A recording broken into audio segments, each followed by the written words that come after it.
how to create a success story, and we are now in the final module.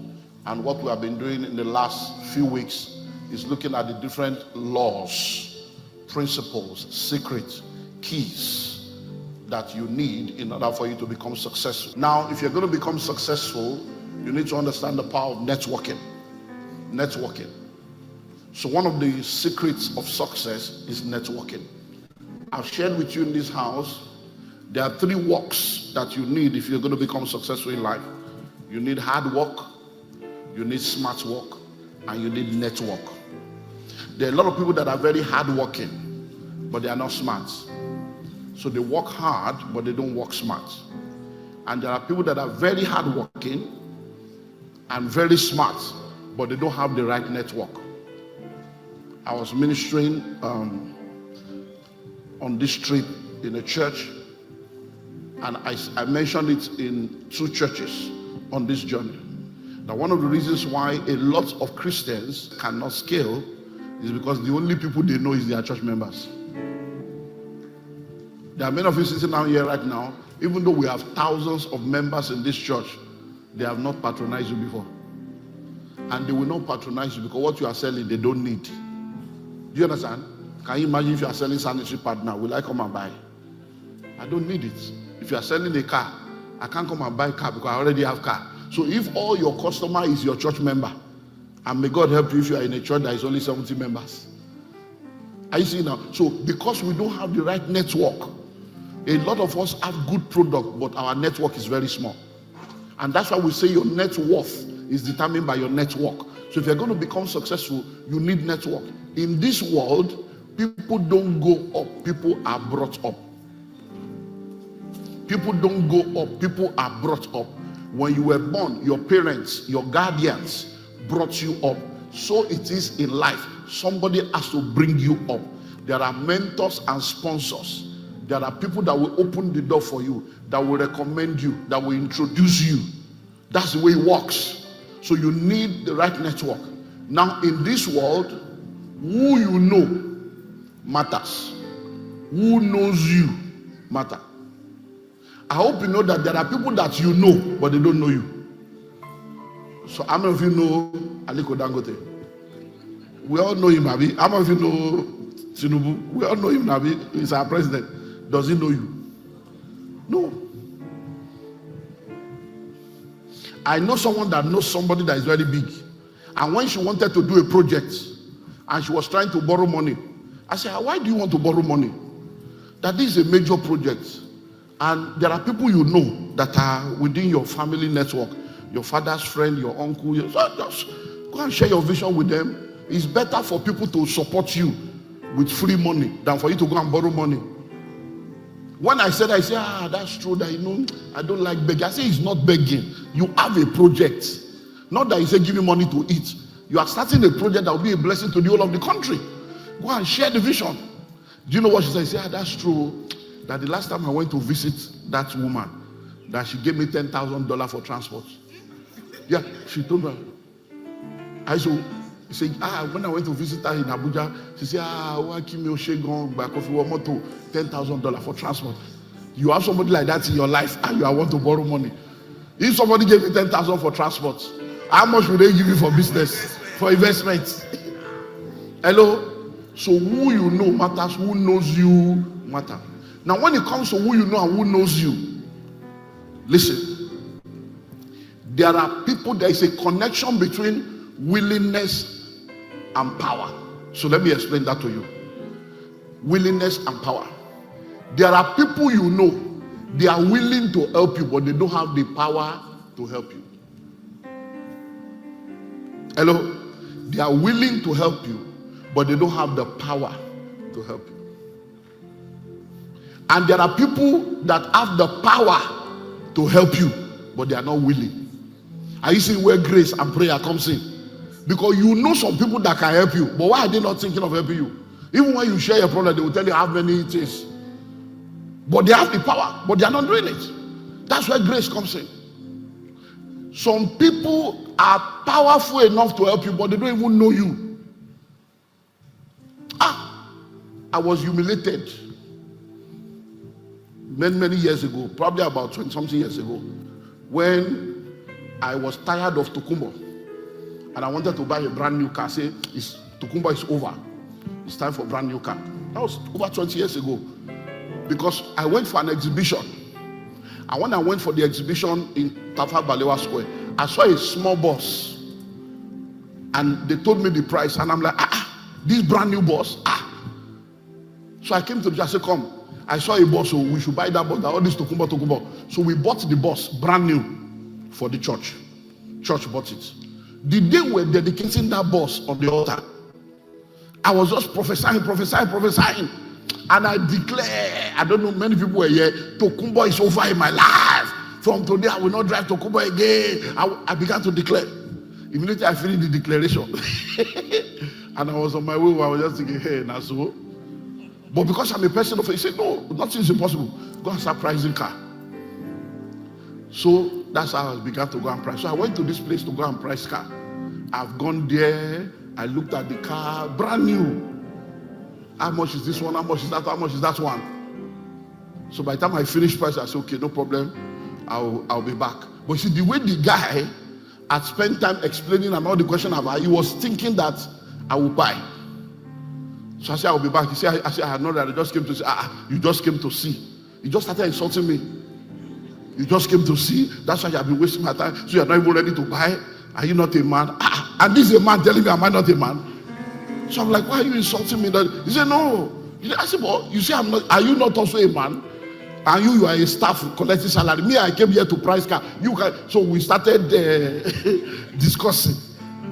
You see, even this car, ordinary car, that last week, one Alaji brought a girl from Unilag, bought one. Even to, he was now telling me girls that people come to buy car for cash to humiliate me.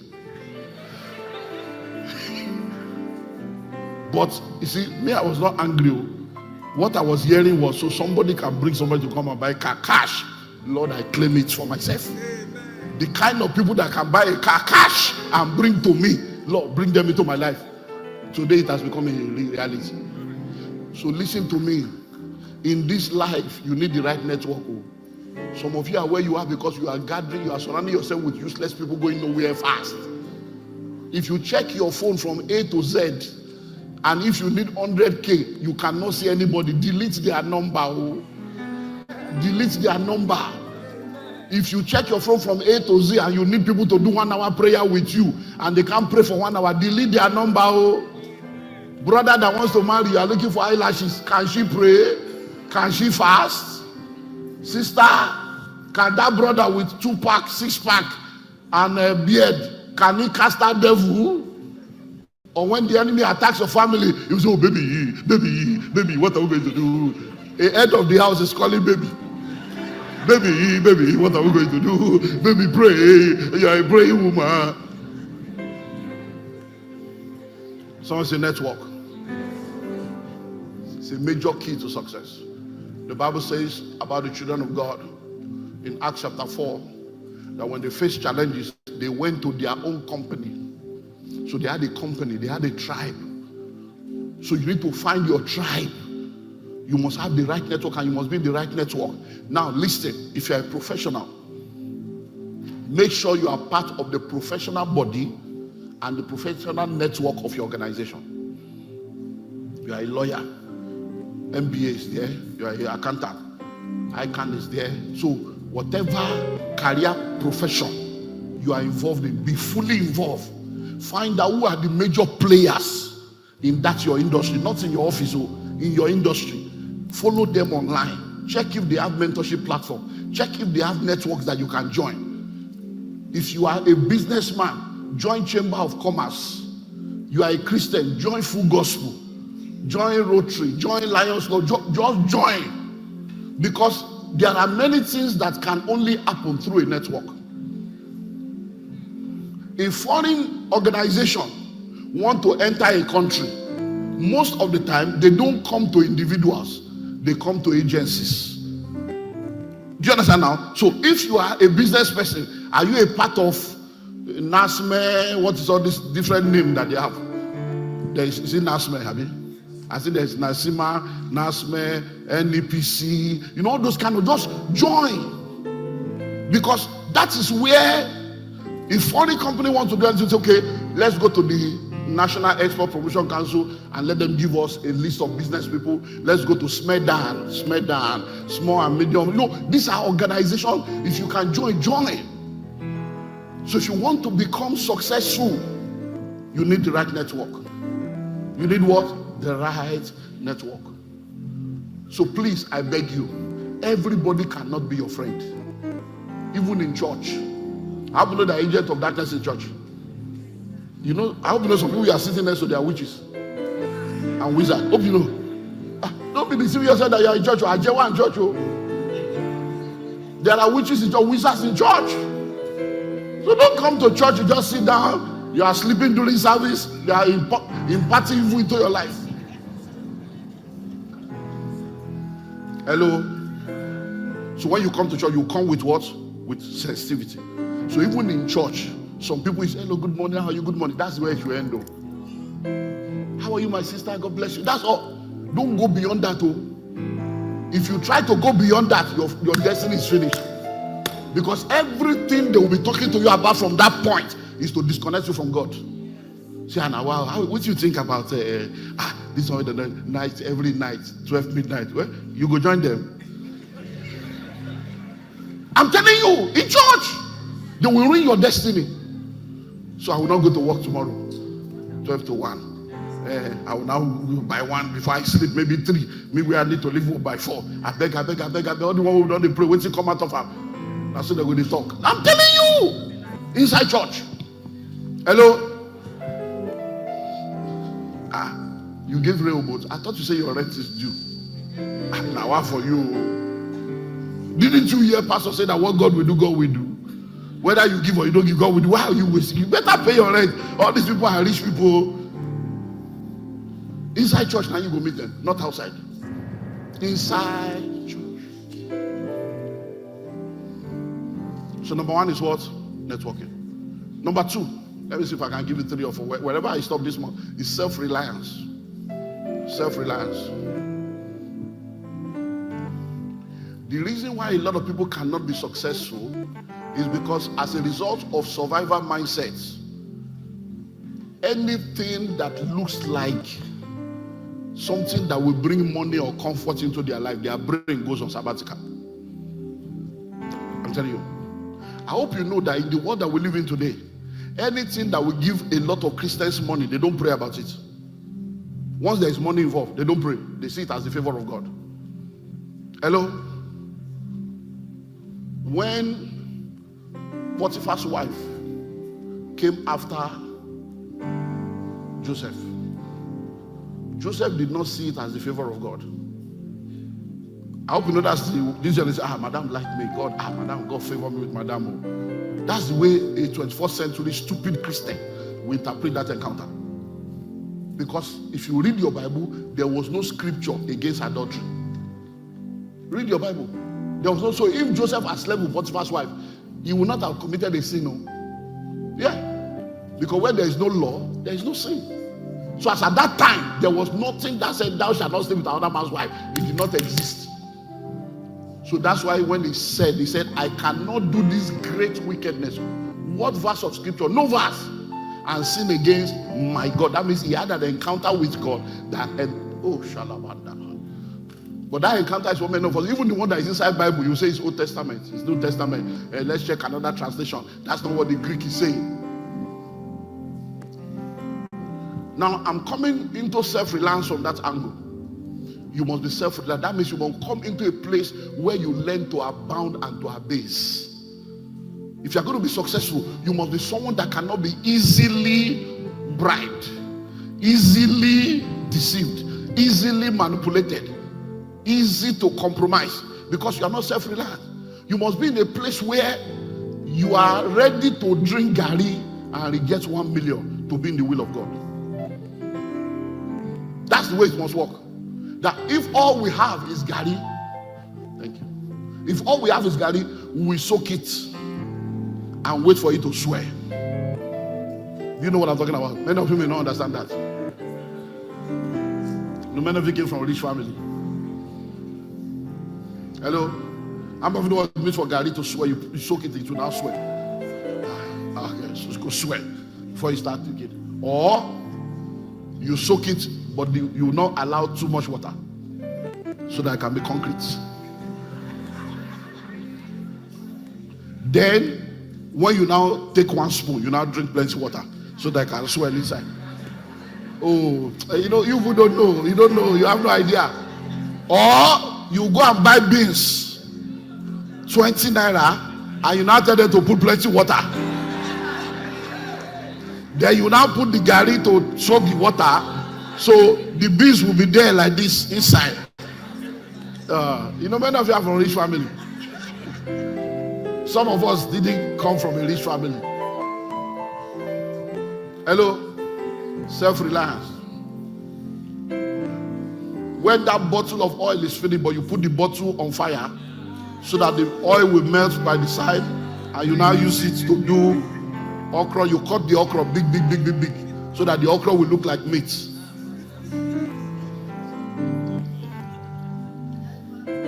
But guess what? With that food in your belly, okrika on your body, a man will come with Mercedes Benz and say, come now, take 200 and say, go for me battery. Who do you think you are talking to? Self-reliance. It's not more available in this world though. That's why many people are failing. See, a lot of women now, all their life is man. What are you bringing to the table? I am the table. How can you be the table? Me, I just want to marry a billionaire, soft life. I don't want to suffer. Okay. You have now married the billionaire. So you are married to a billionaire now. How will you manage the money? So the man has finally married you now. And he said, okay, this is 200 million. What do you want to do? Me, I just want to enjoy your home. And the man is saying, babe, we need to pray. The container is not going through because of the Strait of Hormuz. You say, Strait, what's that one? So intellectually you are daft. So if you are, when we say what are you bringing to the table, we are not saying money. Are you bringing character? Are you bringing prayer? Are you bringing comfort? Can you be a good mother? What are you bringing to the table? Is it eyelashes you use to train children? Like a bat. What are you bringing to the table? Any money you don't have the wisdom to make, you won't have the wisdom to manage it. At the end of the day, the man will drop you at home like a trophy and be looking for correct people. Hello? Self-reliance. Self-reliance also means that you have to be industrious to work with your hands. You have to be doing something. You can't be jobless. You can't be idle. If you want to become successful, idleness is not of God. You cannot be what? Idle. An idle mind is the devil's workshop. An idle hand is an invitation to poverty. An idle mind is the devil's workshop. An idle hand is an invitation to poverty. So make up your mind. Self-reliance. Self-reliance. Christian genocide going on in Nigeria. Please speak up. Yes, so we are speaking. God bless you. You were not here on Wednesday. Did you come on Wednesday? God bless you. Did you come on Wednesday? You didn't come on Wednesday. We have National Transformation Network in this church. Every last Wednesday of the month. We have been doing it for almost 14 years. So we speak. This is a kingdom church. We speak. God bless you. So self-reliance. Very, very important. Self-reliance. Let's look at the final one for today. One more. Slide. Prioritizing. Now listen and listen well. In the world that we live in today, priority is very important. A lot of people are not successful because they don't know how to prioritize. They don't know how to prioritize. So prioritizing is very, very important. You need to learn to prioritize. There are many things that are urgent but unimportant. There are many things that are not important but urgent. There are many things that are urgent and importance. And there are many things that are important but not urgent. Now, in what we call the time and priority management matrix, those are 4 dimensions. Repeat after me: time and priority management matrix. So those 4 things are very important. Some things that are what? Urgent and important. Not urgent, important. Important and urgent. Not important, but urgent. 4.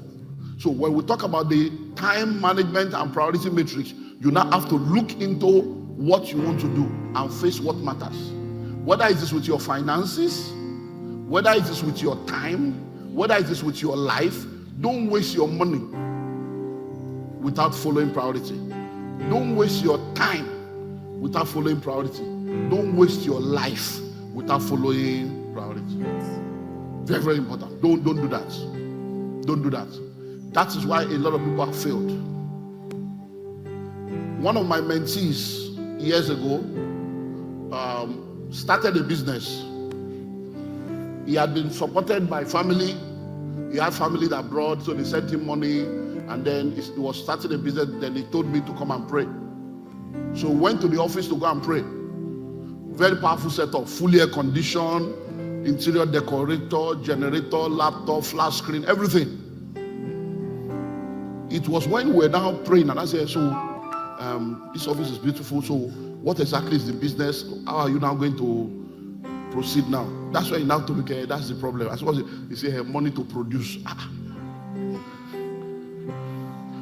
I said, money to produce. He said, I need to buy equipment. Oh, the real business, you have not done it, but you rented office, put AC. So he was more interested in looking rich than being rich. And many people are like that. They want to look rich even though they are not rich. Priority. Of course, the business did not work. He went bankrupt. It can't last now. Priority. Now, you went to school. What do we go to do in school? What do you go to do in school? You went to school. You now joined campus fellowship and became a pastor. And spent 6 years on a 4-year course. And you are having carryover. You say, I'm doing the work of ministry. You are a fool. That's not work of ministry, because that's not a Bible school. If you wanted to do the work of ministry, you should not go to university and waste your parents' money. You should go to Bible school or Bible college and Kukuman no say you are going to be a priest. Because that is how stupid Christians are. They will now be using prayer and God to cover their fault. It's not, you have no common sense. Going to school is not to join fellowship. It's to go there and come out with good grade. Then you join fellowship to continue serving God and doing what you can do. But in that school, class is superior to fellowship. Do you understand that now? If you have a lecture by 8 a.m. and your fellowship president say 8 a.m. to 10, we are going on evangelism. That evangelism is illegal as a student in the law of priority. Because that is how people mess up their life. Do you know a lot of people are not successful because in their office they come late and they'll say they are praying. Now they'll say, we did 12 to 1 in our church. So I didn't sleep early because of my pastor's instruction. No, I'm just telling you that because I know how the devil can manipulate people's life. You that were going late already, you don't want to use prayer as the reason. Is that not how you have been going late? Hello? Someone say priority. So in your life, in your finances, in your time, priority. Prioritize things. Let me close with this. I think I mentioned it before, but let me mention it again under priority. Repeat after me. Must do, can do, should do, desire to do. I think we turned it to a music, Abi.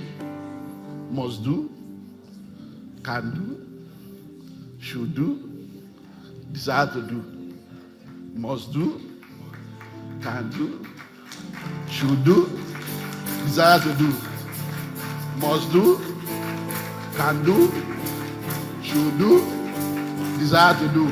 Finally, oh yeah, must do, can do, should do, desire to do.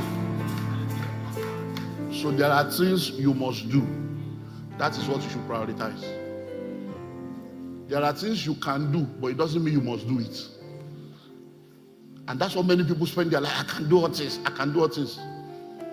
Look, stop misquoting scripture. Hello? You cannot do all things. You are not God.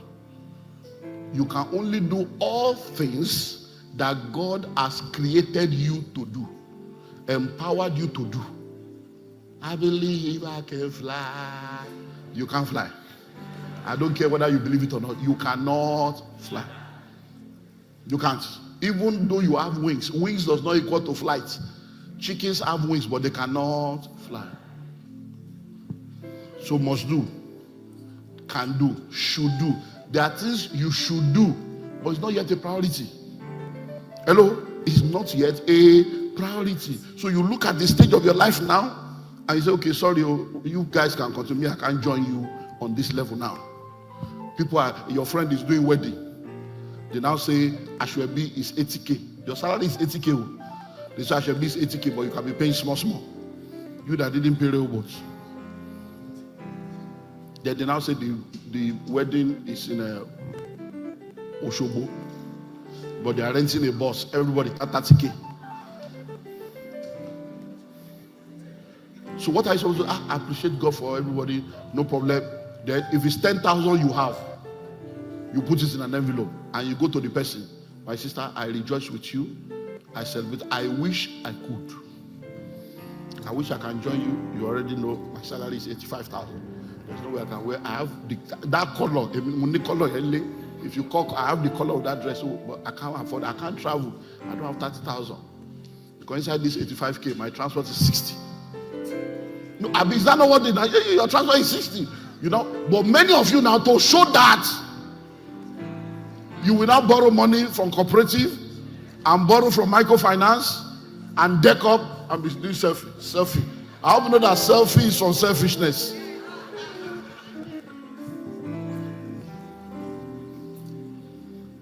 I have a staff years ago that took time off work that she was sick. But even though she took time off work that she was sick, she was so stupid that when she now got to where they were doing the wedding that she went for, she took selfie and did video and posted it. Of course, Isha Bolowe, bow down your heads.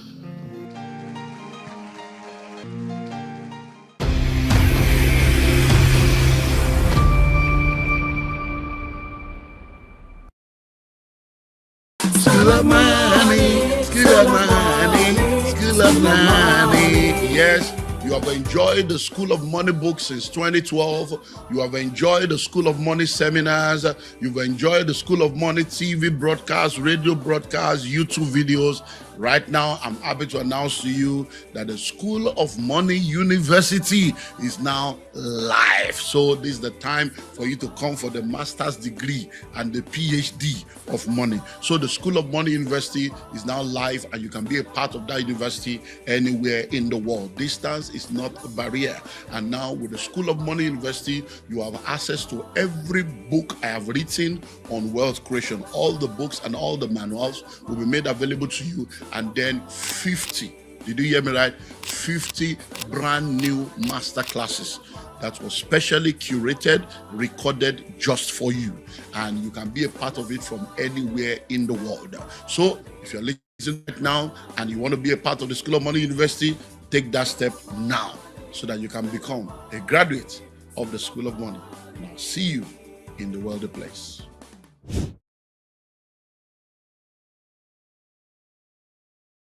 Yes, so another opportunity has come for you to be a landowner in Abuja. C of O, checked. R of O, checked. Approved layout, checked. Register survey, checked. Development, checked. Listen and listen well. The Genesis Estate Abuja is one of the hottest land you can ever be a part of right now. In Genesis Estate, Abuja, we have almost 50 buildings that have already been developed that is awaiting you to come by and move in. And guess what? We've just signed an agreement to begin 500 housing units along with a government agency. So buying a land in Genesis Estate in Abuja is no more something you need to delay on.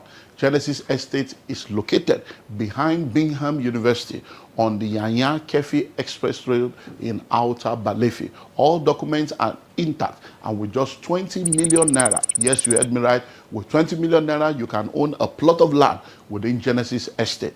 That 20 million covers for the land, it covers for your developmental levy, it covers for infrastructural due, it covers for all your documentation, no hidden fee, and guess what? We give you 90 days to make the payment.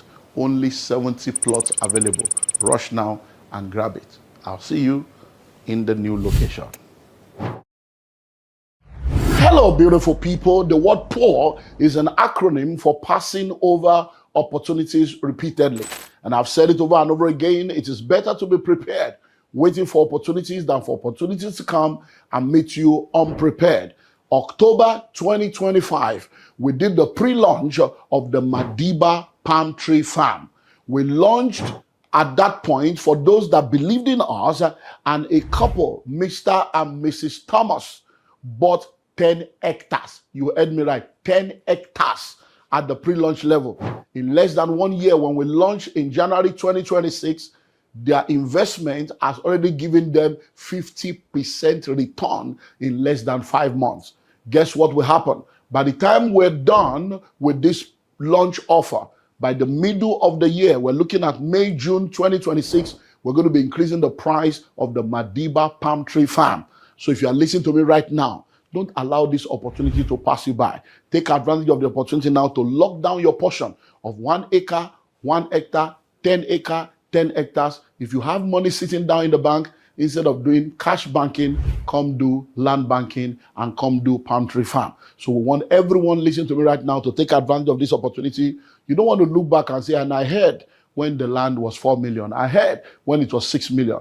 And then now they will tell you it's 20 million. We're going to be planting. The nursery is ready. The farm is ready. So you are plugging into something that is on the way to producing. So we look forward to welcoming you. I'm Olumide Emmanuel, and I approve this message.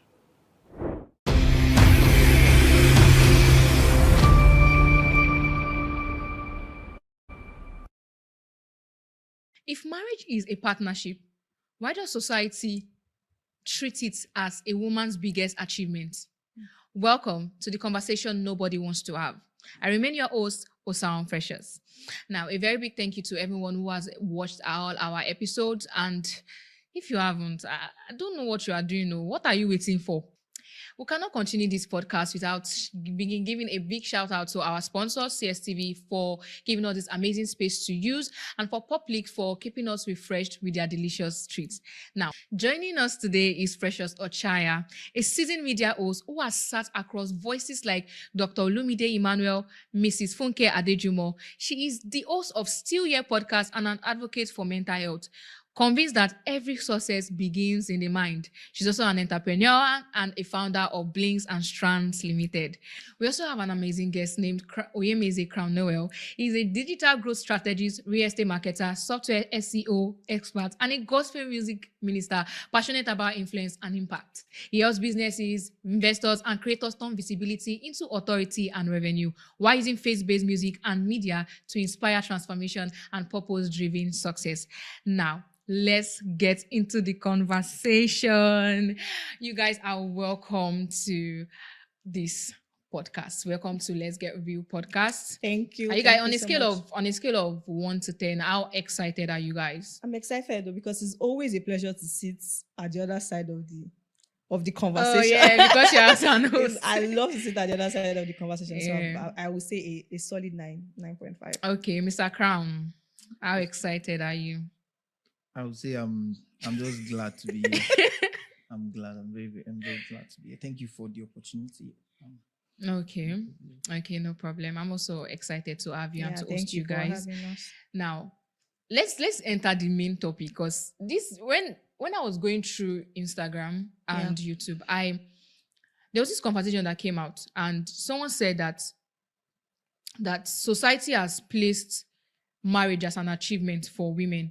That if a woman is successful, like she has her money, she has self-development, everything, but she's not married, they don't consider her as a successful woman.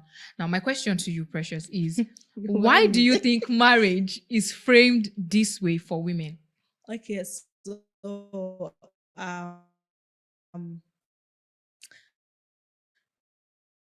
I think is because of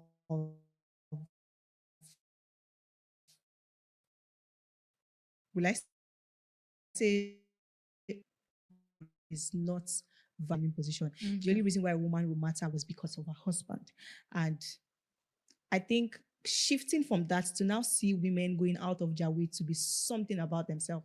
We have a movement where people are not still changed, have not still fine-tuned themselves to that movement. So now you see that a woman can be everything that a man is, or a man can attain to be, which it's crazy to me. It's everything a human being should be. This man-woman stuff that keeps going.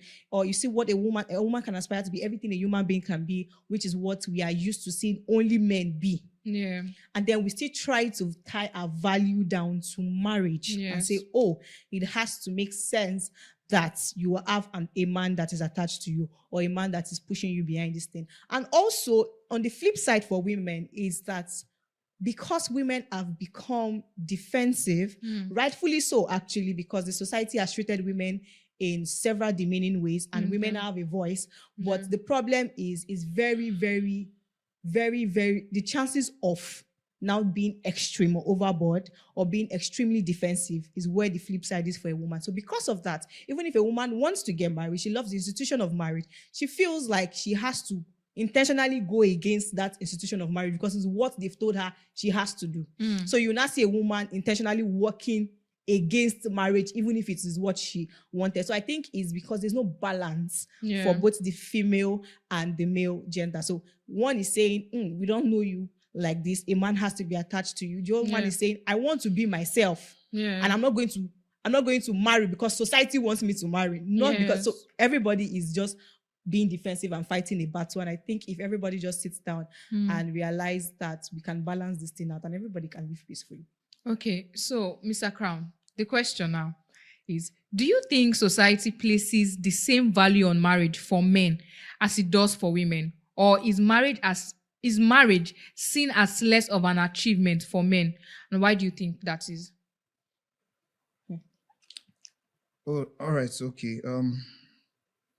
I'd like to say, for anybody, marriage is not an achievement for anybody. I think I like to see marriage as a decision one must come to make. You must come to that point where you feel like, okay, I've gotten this far and I feel like I want to now settle down and, build something. Yeah. Because, according to scripture, one, what an individual can chase. Scripture says one will chase 1,000. So and chase two, 10,000. 10,000. Do you understand? So I believe that when it comes to marriage, we don't have to make it as an achievement, because when you do, it's like putting marriage as you are putting marriage as, will I say, a prerequisite for a particular view. What I mean is that in the world we are today, there is a particular standard that has been set. There is a particular threshold every individual has to meet for you to be seen in a certain light. So if you put marriage in that position, you're actually demeaning the original intent of marriage. So let's take marriage, the context of marriage, back to the original intention. That's from creation. So when God created man, he first of all saw that it was not good for a particular kind of man Yeah. to be alone, not just any man. Mm. It is a particular kind of man. And if you look through scripture, you find out that that kind of man is a man of responsibility. Mm. Do you understand? Yes. So, in a nutshell, any man who is not responsible should stay alone. Do you understand? Okay. So, marriage being an achievement, I'd say marriage is like it's a compensation for your responsibility. Mm. Do you understand? So, if you watch, Adam was all about his business. There was never a time it was recorded in scripture that Adam told God that he was alone or he wanted a wife. God saw that the way this guy is driving, he needs Someone not can to help be him, alone. yeah. So let me make for him a helpmate. Do you understand? So when Adam came and he saw that, okay, God, he decided to give me someone who will help me. So remember, marriage did not distract Adam from his primary assignment. It just restructured his focus. Do you understand? So marriage for man is not an achievement. Same thing, marriage for women is not an achievement. Marriage is just like a byproduct of your responsibility. When you come to that stage where you see that, okay, I think I'm responsible enough to settle down with someone, then we are good to go. So before you continue, I think, I mean, this is an angle to look at it for you to say that marriage is a compensation. But I strongly do not agree with saying that marriage is not an achievement. And I don't say it as a marriage obsessed kind of person. Personally, for me, I've never really thought about marriage. I think the first time I ever thought about getting married was in 2022, and I've only thought about getting married to one person. So it has never been like on a, in the to-do list of what I wanted to. When I looked at my life in the future, marriage was not always in the picture. But what I'm saying is, it doesn't take away the fact that it's an achievement. And why I would say that is there are people that aim for this. There are people that aspire for this. And I think it's quite, it's a conservative word to kind of like demean that joy that they feel when they get to that position, when they get that thing that they are longing for, and to say it's not an achievement. I feel it kind of devalues the entire, institution of marriage. If you look at it now, when people say, oh, marriage is not an achievement, you do this, to be very honest, I think it's very easy to live with somebody for the rest of your life, or for you to come to a point and say, this, I chose this person and I chose right. And you are spending the next 70, 60 years of your life. That decision is very, very important. That decision actually is like a trajectory for every other thing that's going to happen to your life, whether you like it or not. Whoever you choose to spend the rest of your life will determine a whole lot about your future, determine a whole lot about your life, your generation, your children, your businesses. Or this partner is going to have, whether you like it or not, would have a say or an opinion concerning every single thing that you have to do, because it's no longer you. So I feel like it's an achievement for you to do it right and say, well, I chose right. I chose the right person. I found someone. I was responsible enough, because like you said, is a sense of compensation for responsibility. So I have gotten to a point where I am responsible enough, which is an achievement that you are even responsible enough. And I found another person who is responsible enough. And together, we are now focused on a bigger responsibility. So if you think about it from that aspect, you realize it's actually an achievement for those that you might not want to be married. You might want to be a billionaire. You want to chase money. Or you don't even just care about it. But when you reach that apex of your career or your business, you consider that an achievement. But there are people that honestly, they feel like their purpose is in marriage. They feel they are supposed to train children. They are supposed to, their ministry is in marriage. They want to bring the next generation. They want to be fruitful. When they do that, you can't say that they've not reached the apex of their own career too. So I think it should not be a generalized term and say, oh, it's not an achievement or it's an achievement. Just my own opinion. Because the reason why I asked again, because I think, was it not last year when they did Hallelujah Challenge, and the amount of people that attacked women that wore wedding dress as their dress like your miracle, they're like, why are they obsessing over marriage? Why are they obsessing over getting married? That, do you think that society has put it in these women not because they want to get married. Do you think that society has put it in this way that marriage is actually an achievement? Definitely, like society. I mean, online banters are not something that I because the same society that is dragging these women are the same society that puts this pressure on these women. Yeah. And like I said, we have feminists that have come out and they are now moving towards being extreme. And the reason why is because society have shut them up for too long and they feel like they have to revolt against authority. And we have now moved away from what actual feminism is about. Yeah. I'm a feminist. Feminist means that equal opportunity for everybody. Yeah. I should be able to do what a man can do without you looking at me. I should be able to have equal opportunities in life, in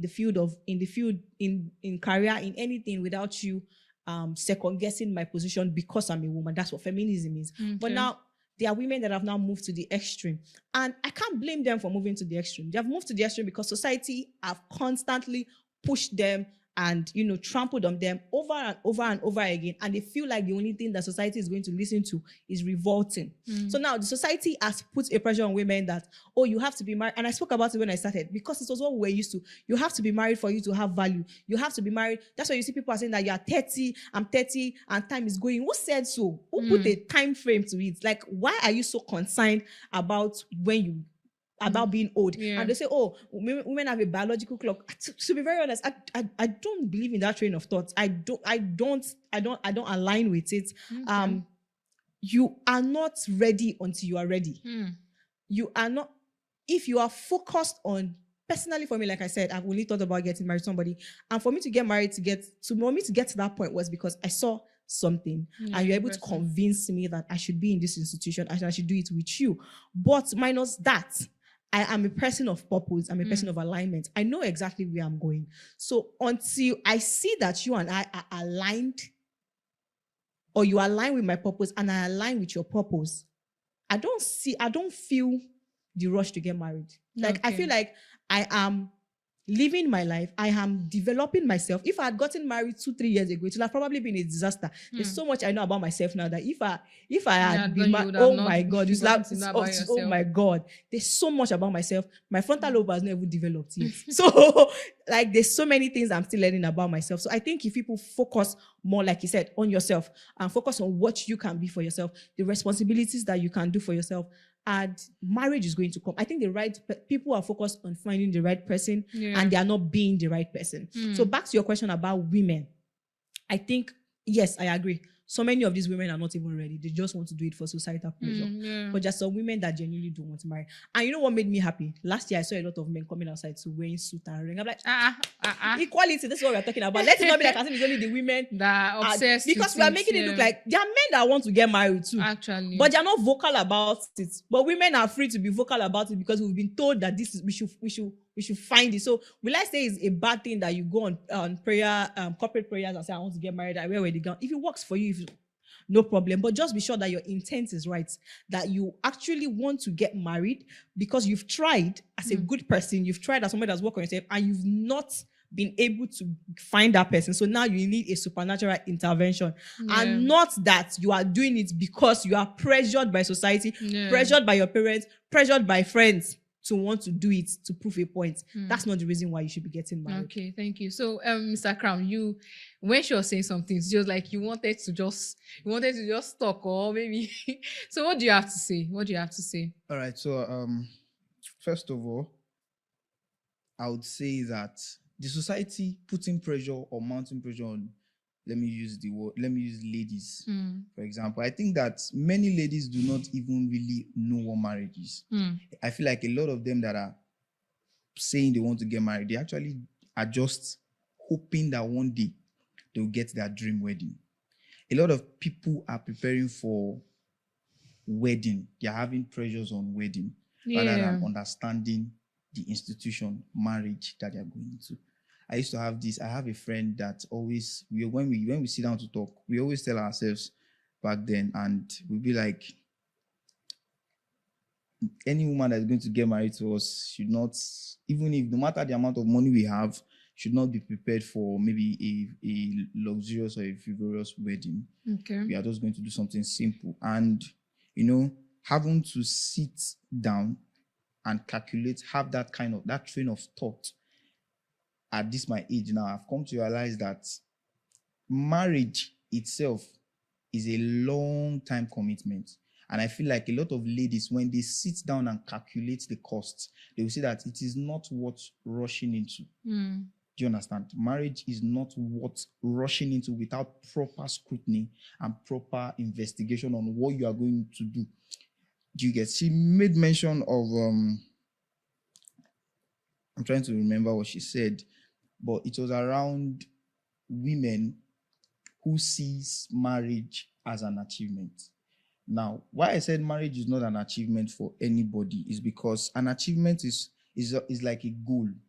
You set it, and when you set it, when you hit it, only few persons are hungry enough to continue in a particular path without losing focus. There are only few persons. So when you say marriage is an achievement, it's like when you get married. The question now is, what next? Do you understand? When you get married, what next? And I will still say that marriage is not an achievement for anybody. Personal opinion. When you get married, when you set marriage as an achievement for yourself, that's for you.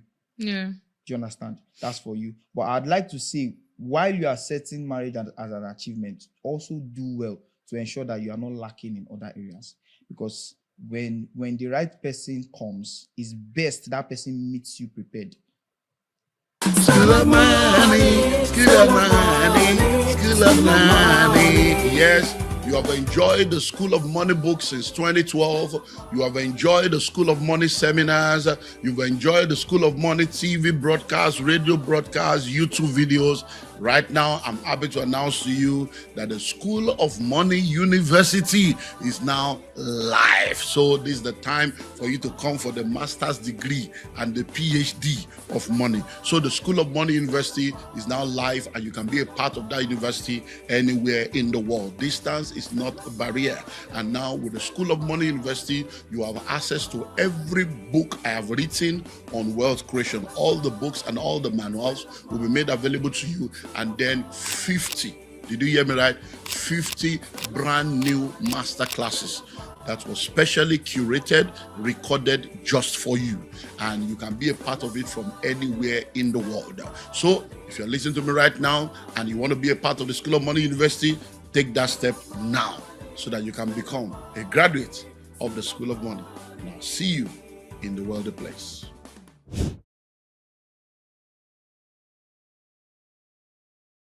Do you understand? There are some women out there and there are some men out there that they are not looking for partners. They are not looking for husbands. They are not looking for wives. They are looking for people who will manage them. Do you understand? Yeah. And when you are preparing for marriage, there are a lot of I've not been married before, so I cannot speak as an authority. I would just say from experience of other people, I would say it's best if you meet average ladies that married when they were young, if you ask them a question, if you have the opportunity to wind back time, would you have made this decision that you made? And a lot of them will tell you, no. Because why? If you ask them, okay, go further to explain, there are a lot of things they will say which I'm not ready to go into. So for her saying marriage is an achievement for some persons, I really, really, really understand that for some persons, due to pressure, due to societal pressure, even some pressure from their family, pressure from home. And I would like to say this to mothers: don't force your child or your daughter or your son to live your dream life. Don't try to force your dream life on your children. Most mothers, because when you do that, you're actually pushing them to make certain decisions that when they look back, they will not be grateful for. So I feel like mature into marriage rather than wanting marriage. Mature into marriage, because marriage takes a lot. Marriage takes a lot. It's a long-term commitment. This, like she said, this is somebody that will have says. He would have a say, she would have a say in any decision. I was talking to a client one time, and I'd already told him, I said, we have actually spoken. And he has already told me, I said, don't worry, when I get home, I'll fill the form and, I'll send it back. I was reaching out to him and he was not responding, only for him to just reach out to me and like, I spoke to my wife. Hey, This Jesus. is not something That's that we a want gamble. to do now. So you see, all these things are, because most especially this generation, many of us are not. We are having Netflix imagination, in our head, and we are having Hollywood, not even no longer Nollywood, It's because Hollywood. many I'm not sure after. anyway. I'm just part of the few persons that still shout out to Hollywood, Nollywood. Sorry, I think I'm part of the few persons that still fancy Nollywood. So I would say, keep your dreams alive. No doubt. Keep your dreams alive, and prepare for marriage, mature into marriage. I think I'm going to start from the end, some of the end point of what you said. Okay. Just I have a question for you, but just from the end point of what you said, forget. like it's almost like we're on the same page. And for some things, in the sense that I said marriage is an achievement for some people. You also said achievement is when you set a goal, and which was what I explained in the first place. There are people that have decided that this is what they want for their life. Yeah. They feel this is what they are committed to. This is their purpose. You have no rights to discredit another person's wants and needs because they don't align with yours. It is, I feel like it is ignorance and it is pride to say that your feelings are not valid or your intentions are not valid. No, I'm not saying about you. I'm talking about in a general sense of it, because a lot of people that attack women or men that say that is an achievement are coming from that angle that it's not a big deal. Wait, I'm going somewhere. It's not a big deal, and the rest of that. So I have said it that there are people that have decided, not out of societal value. I never said getting married out of societal value when I was explaining about it being an achievement. I'm talking about being true to yourself and saying, oh, this is exactly what I do want for myself, to get married and all of that. And when you say things about, I agree with you on people getting married young. I think in this day and age, getting married early is not an option. Now, our fathers did it, and it was easy for them. It was good for them. And I feel they were able to bypass it because it was the level of exposure then and level of exposure now is not the same. Yeah. Now we know what is wrong. It's when you have knowledge that you can say, I can identify that the way this man is moving or the way this woman is moving is wrong. And let us stop saying marriage for young girls. Marriage is for everybody. Yeah. The pressure is whether say women don't take it as an achievement, men don't take it as an achievement, or men don't rush into it, women don't rush. I think it's for everybody. So we should first remove the gender war. A man and a woman, the both of you want to get married. The both of you work on yourself. You said something about, so when you now get to marriage, what next? That's the problem.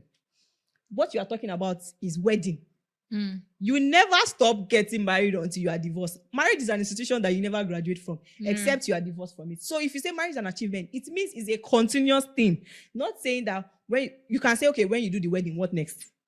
But if you are going to use the word when you get married, what next? My dear, there's no what next. The what next is inside the marriage. So it's an achievement because you continue to work it out. You continue to work out. What he said, what I was trying to say, I don't know. Correct me if I'm wrong. Because most ladies, they're not marrying because of for partnership, like I said earlier. They just want to marry because some people just want to marry because of the wedding. Oh, I want my this. Okay, yes, I think that was the wedding. Thing. Oh, did you see the way? My dream wedding, my fairy tale. This person's wedding was. They just want that fairy tale wedding, and when they do it, after they are married, it's disaster. Yes. So I guess what you're saying. My problem is I'm trying to decentralize it from women. It's not only women that don't know what they're doing. Men don't know what they're doing. Oh my God. I'm coming. If you sit down and try to go through the data, a lot of men don't know what they are doing. Do you have experience? Do you have stories that you can tell us? Let me tell you Why something. do you think so? Why I think so is because I think I was listening to, I don't know which preacher I was listening to recently, and he said something very profound. So many meetings on training women on how to be wives. So many conferences on wives being better wives. What do we have for the husbands? What do we have for the boy child that is training? There's a lot of women training their daughters. You know one thing about me? I love my parents so much because there's so many things that they do not do. And when I go outside and I see them, I'm like, because I remember I was staying with some people for a while, and before I drink water and drop cup, is this how you do your husband's house? I'm a fashion designer. I came back from work. I'm tired. I want to sleep. I say, You're tired. If you have husband, this is what you do. Everything was so marriage centric. And I was like, no, we don't do that over here where I'm coming from. So I'm grateful to God that I did not have that experience. But what I'm saying is, why I made that statement is because there are so many ladies that are already being groomed for marriage from their home. Yeah. Nobody is grooming the man. So now the problem now is they should focus on men more now. On both. So if you're going to make a statement about people don't know what you're doing in marriage, I agree, but don't say women. Because statistically, women know more what they're supposed to do than men. So I would like to come from the angle of single parenting. Okay. Most of the time. So the reason why I feel like the society focuses more on women is because men, right from you being a child, there is a sense of responsibility that has been inculcated into you. What kind of responsibility? Now, if you can help me. I'm going somewhere. So, for example, I don't know where I saw this scenario, but I think I've seen it, where a young boy was with his elder sister, and so they were coming back from school. So immediately they got, like, I don't know if I was passing or maybe it happened in my area or something like that, but I know that the first thing when the mother came, there was like a little conflict between the elder sister and someone else. And the opposite person was like a guy. Do you understand? And the mother didn't go straight to the guy, to the elder sister. He went straight to the younger brother, who is of age to some extent, that can defend the younger sister from that opposite guy. Now, so the mother went straight to the boy and was like, "You two, what were you doing? Couldn't you see that this guy was in?" Now, I'm not saying this to say that women, the sense of responsibility has not been inculcated into the women from their childhood. I'm only saying that a man has been taught to fight right from his young age. Same thing with a woman, just that men, most times, there is this pressure of responsibility that a man carries even as a child. Yes, there's a pressure of responsibility. You can see a family and you see that the treatment women get most times is so special, different from what a man gets. So, for example, give example. I like to give example. Because Osho is about to attack you now. Give example. I would like to give example. Now, I'm not talking about, there are some persons that the way they were brought up, they did not have, some parents don't have good orientation. So from my side, you see fathers and mothers, they treat the ladies in a more fragile way. And this gives men a psychological orientation that women are to be treated and to be protected. So already the boy child is growing up with that sense of responsibility that a woman needs to be protected, provided for. He cannot stand and see something go wrong with his sister, who is a girl. Do you understand? And I'm not saying that women also, they have their own responsibility, but all I'm saying is that a man they start training you to be a woman cannot start cooking at the age of 3, 4. I'm not saying there are no women that do it, but I'm only saying that from they used to say this, they used to say in Nigeria that I don't know if it's Nigeria, but I've said it once or twice or maybe multiple times that if you are a guy, if you're a man and they give it to you in Nigeria, life is leading you for. If you're a human being, not a man. If you're a human being, it's different. Me, I'm coming from the angle of I've never been a woman, so I cannot know what a woman goes through. What you are saying now, I think that should be like in the let me just put in the olden days, because it's not but currently now, because people are now complaining about men of these days. Have you heard that statement that who trained these guys? So that's why I said that. There is women. I grew up hearing that.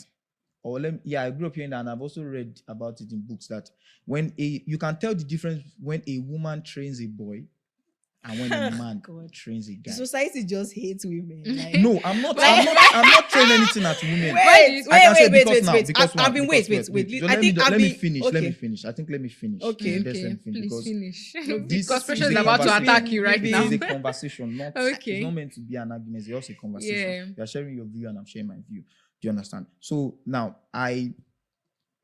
there's a difference between when a woman trains a boy and when a man trains a boy. Now, I'm not saying a woman cannot train a guy properly.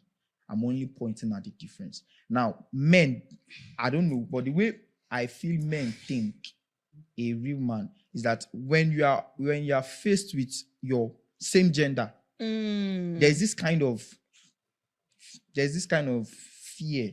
When your dad, for me, anytime I'm misbehaving and I just hear your dad is coming, there's this sense of order that just comes into my brain. But when I see my mom can beat me all she wants, but I still have there's this still manly nature in me, even when I was growing up, that I am, just beat. But when my dad, your dad doesn't even need to beat he does not you. even need to beat me. He just call my name. Yeah, and the next thing is that I can just start arranging the house. Yeah. Simply because of a man spoke. Now there are women that are also they've groomed themselves into that same nature, that when they speak to their boys, but the start, I'm only pointing out the start, that when a man trains a boy, I'm talking about a responsible man, because my dad trained us so much that we can go hungry for our sister's sweets. My brother and I can go and work and take the money and give to my sister and say, she'll be watching this and she can attest to it. My mom and my dad, they may watch this and they can attest to it. We can go outside. We've gone outside, walk, bring it home, and just say, okay, take. So that was this. So I'm saying, when a real man, I'm not talking about a man that is irresponsible. When a responsible man trains his son, and a responsible woman trains her son too, you can see the difference. Okay, so you can see the difference. Thank you. So Precious, it's time to So, say first of all, yes, like you said, I just wanted to start from there. It was never an argument. It's always been a conversation. But it's important to make mental note so that you don't forget when you mention something. Because now I've forgotten some of the things that you mentioned. One thing I'm going to say is, I wish everybody can just be a feminist. See, feminism is so fought against and is exactly what the society needs. And you can fight it, but if you study and find out the exact real meaning for feminism, you find out that it is the answer to all of these questions that we have. Feminism brings balance. It is not. But there can never be balance between a man and a woman. No, they can. No, they can. Wait, there can never be a balance to say a man and woman in marriage. There cannot be a balance. Even outside of marriage, my even brother, society, my dear, there is. Even in society. Wait, are you saying in marriage there can be balance? No, in marriage, especially if you are a believer, Yeah. There's an order to things. True. There is a head and you submit. Yeah. I believe in that. I believe in scriptures. Submission, people understand what submission is. People understand what, the man loves, the woman submits. To love, you submit to. Yeah. So I don't like to go into that topic because a lot of people might not agree with it. But in society, feminism is what we need for balance. In the sense that a woman, it doesn't really matter whether you agree or not, but it's the truth. A woman and a man should have equal opportunities. You don't tell me that I can't stand in a room. That's what feminism is. That's the balance we are talking about. So why you counter? So a woman and a man should have equal exposure, equal value system, equal opportunities. That is the balance that we need. So sorry, do you believe that? I'm so sorry to cut you short. Do you believe that what a man can do, a woman can do better? Why do we want to do what a man do better? Why can't a man do and a woman do? Why does it have to be a constant competition between both genders? That's why I keep saying feminism is what we need. Feminism is what bridges that gap, not what we now see what feminism is. Feminism is saying that I run my race, you run your race, you are a man, I'm a woman. and we are moving forward in career. Feminism means that outside of my husband's house, a man should not tell me that I shouldn't speak to him because he's a man. And what even annoys me the most is when you now say, because I'm a married man, go and collect respect from your wife at home. It's none of my business. If you're married, if we are outside of we have a job to do, it means we have a job to do. If I'm your superior, I'm a woman, you submit under the superior as a woman. And all of these things that you are saying about, groomed by men have been groomed, responsibility, kinikon. Marriage is not only about responsibility, and that's where everything is lacking. Okay.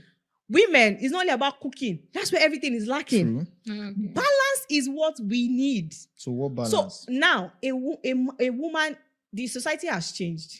You cannot just say that you're just a woman and you're cooking. Mm-hmm. You don't have any other That's thing. my second question for you, because most men, some people say that men, they say, I can't marry a girl that can't cook. I cannot marry a woman that cannot cater for. Do you think that is a requirement? No, for I feel marriage? like no, because we're still on the points that I'm making. Okay. You can't marry a woman that can't cook. That is very fine. Marry a woman that can cook. If me personally, I cook very well. I don't enjoy it. I cook most times when I cook, I don't even eat it because after cooking, I just don't see the joy in eating it. I enjoy creating and seeing something come, but eating it after, I don't just have the appetite. It could take me a while to eat it. If a man comes and says, because of that is not going to marry, because I said I don't enjoy cooking. Did I say I don't cook? No, I said I don't enjoy it. Do I do it? Yes.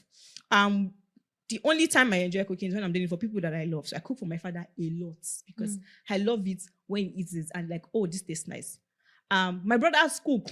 And that's why, once again, I'm very, very grateful for the kind of house that you, because I heard you say when a man raise a woman and when a man raise a boy, and when we need the two to raise a home. No, yeah. I said I'm coming from the angle of single parenting. So I'm talking now based on whether even when both of them raise when a man raise a woman, there's a problem. Yes, actually. So we can't say just because there's a dominant factor. Yes, so another opportunity has come for you to be a landowner in Abuja. C of O, checked. R of O, checked. Approved layout, checked. Register survey, checked. Development, checked. Listing and listing well. The Genesis Estate Abuja is one of the hottest land you can ever be a part of right now. In Genesis Estate Abuja, we have almost 50 buildings that have already been developed that is awaiting you to come by and move in. And guess what? We've just signed an agreement to begin 500 housing units along with a government agency. So buying a land in Genesis Estate in Abuja is no more something you need to delay on. Genesis Estate is located behind Bingham University on the Yanya Kefi Express Road in Outer Balefi. All documents are intact, and with just 20 million naira, yes, you heard me right, with 20 million naira, you can own a plot of land within Genesis Estate. That 20 million covers for the land, it covers for your developmental levy, it covers for infrastructural due, it covers for all your documentation, no hidden fee, and guess what? We give you 90 days to make the payment. Only 70 plots available. Rush now and grab it. I'll see you in the new location. Man, you need a masculine kinikon. My house. Because you were saying something that, if your dad comes, everybody moves, and I can't count the number of times my father raised his hand against me. I was not raised in that kind of household. In fact, the person I was raising her hand was my mother. He doesn't need to raise his hand. And minus that, the one person that was always most reasonable in my parents was my dad. He was the one that would sit down and have conversations and like, why are you doing what you're doing? Do you think it's for the ladies because you no, said it's the same for my fathers brothers. are always calm and patient with their girl child rather than the guys? My brother will sit here today and rain praises on my father. I have memories of my father sitting down with my brother, playing Ludo, playing what, sitting there with his friends, joking with us, and all of that. It doesn't take away who he is as a father. And that's why I always appreciate that I saw balance in my home. I saw balance growing up. And I knew what I wanted. My mom has always been an entrepreneur from day one. My father has been doing remote work before remote work became a thing. So it gave him much time to even do things at home. And my mom has always been going to her shop. She has even been the one that, in fact, we see my dad more than we do see her. Okay. Did it stop him from his responsibility? What I'm saying is that it doesn't take only responsibility to be a man, especially if you're coming into the institution of marriage. And as a woman, it doesn't take only just cooking or knowing how to nurture a child. Now, the world has changed. There's a new rule. Everybody needs to match up, to meet up, and create a balance. So that balance that everybody needs, it's feminism. So it is feminism. What's the new rule? The new rule is that as a man, you don't only have to have responsibility, you need to have emotional intelligence. So you need to have comprehension skills. You need to have communication skills. You need to be available, not just monetarily like what we were used to. You need to be available emotionally, intellectually, and you need to be present. As a woman, it has gone beyond just cooking. It has gone beyond just cleaning the house. You need to be able to assist. You need to be able to help your husband with responsibilities in the house. You need to be able to help your husband with expenses in the house. You need to be able to create a mental note for your children, for them to see that a woman can dare to dream and be big. You need to let your girl child know, your boy child know that a woman can go outside and dominate. A woman can go outside and whatever it is that she wants, she can take it. So now you are not just hiding under the cover of your husband. You are a full person before your husband. Your husband is a full person before you. Coming together, you guys are a whole. So it's no longer about cooking or responsibility. Now everybody now has to add extra responsibility. Mr. Crown, take I the floor. would like to say that this thing you are saying is not even actually new. It is actually. It's not There's so new. many marriages that It's do not not new. practice that. I It can is tell you not for new. a fact. So because everything you just mentioned, I remember my dad doing all of these things. But you know, And that's not just my dad, everybody's- not that's just my dad. everybody's Now, reality. the same thing you are mentioning now that you are saying is not everybody. Even for the fact that you are saying that the whole narrative has changed, there are still a lot of families that would not experience this thing that you are saying. Because you're trying to say that because of in this our generation, we are now we are redefining certain things that has been trying to touch it or trying to maybe make it look No, we are just good. we are just We are trying to updating make it look good. Or there is nothing. Mention 5 things that we have updated. a lot, my dear. Mention 5. Women now work. Wo- Hope you know that women were not working women before. work. My auntie has They been wo- they wo- working. they were working in women, the farm. Women work. Women work. My Do dear, you get me? Do you know that Women women now work. get education? Do you know it wasn't like that Women before? get education. No, Women get no, education. no, please. Women get I don't education. argue My based aunties, on facts. I'm not talking about your aunties. my We are talking aunties have about been the past educated. time. Revolution Yeah, has started from our what parents, I'm our telling parents' you. generation. Okay. Ask your grandmother, your great grandmother, if she got education. So that means this They are what I'm trying to redefining show you. it. What I'm trying to show you that this generation is not redefine anything that our fathers. I'm talking about my father's generation. Since you said they've been the one redefining this thing. I disagree. But this generation, the only thing I feel like we do is because a lot of people now feel like they have platforms. And you know when you have platforms, when you don't know the value of what you have, abuse is inevitable. When the purpose of a thing is not known, abuse is inevitable. You look at a girl, a 16 years old girl who has no experience, who has a proper understanding about life, who has probably been mentored or schooled by somebody who has maybe a wrong marriage or marital background, who come on social media and be feeding nonsense to people. Now, let's not even talk about a 16 years old girl. Let's even talk about that 28 years old girl who has all her life, she has gone through, she has been maltreated, she has been emotionally mismanaged, she has gone through a lot in her life. She will take the camera, take her iPhone and take mic and be spilling out things. Now, I'm not saying that girl is wrong. I'm not saying that girl is bad, sorry. All I'm just saying is that because we should not give meaning to things based on our personal experience. No, you are saying that a lot of families are not experiencing this thing. I can tell you that even in the days of my dad, there are women that don't work and there are women that work.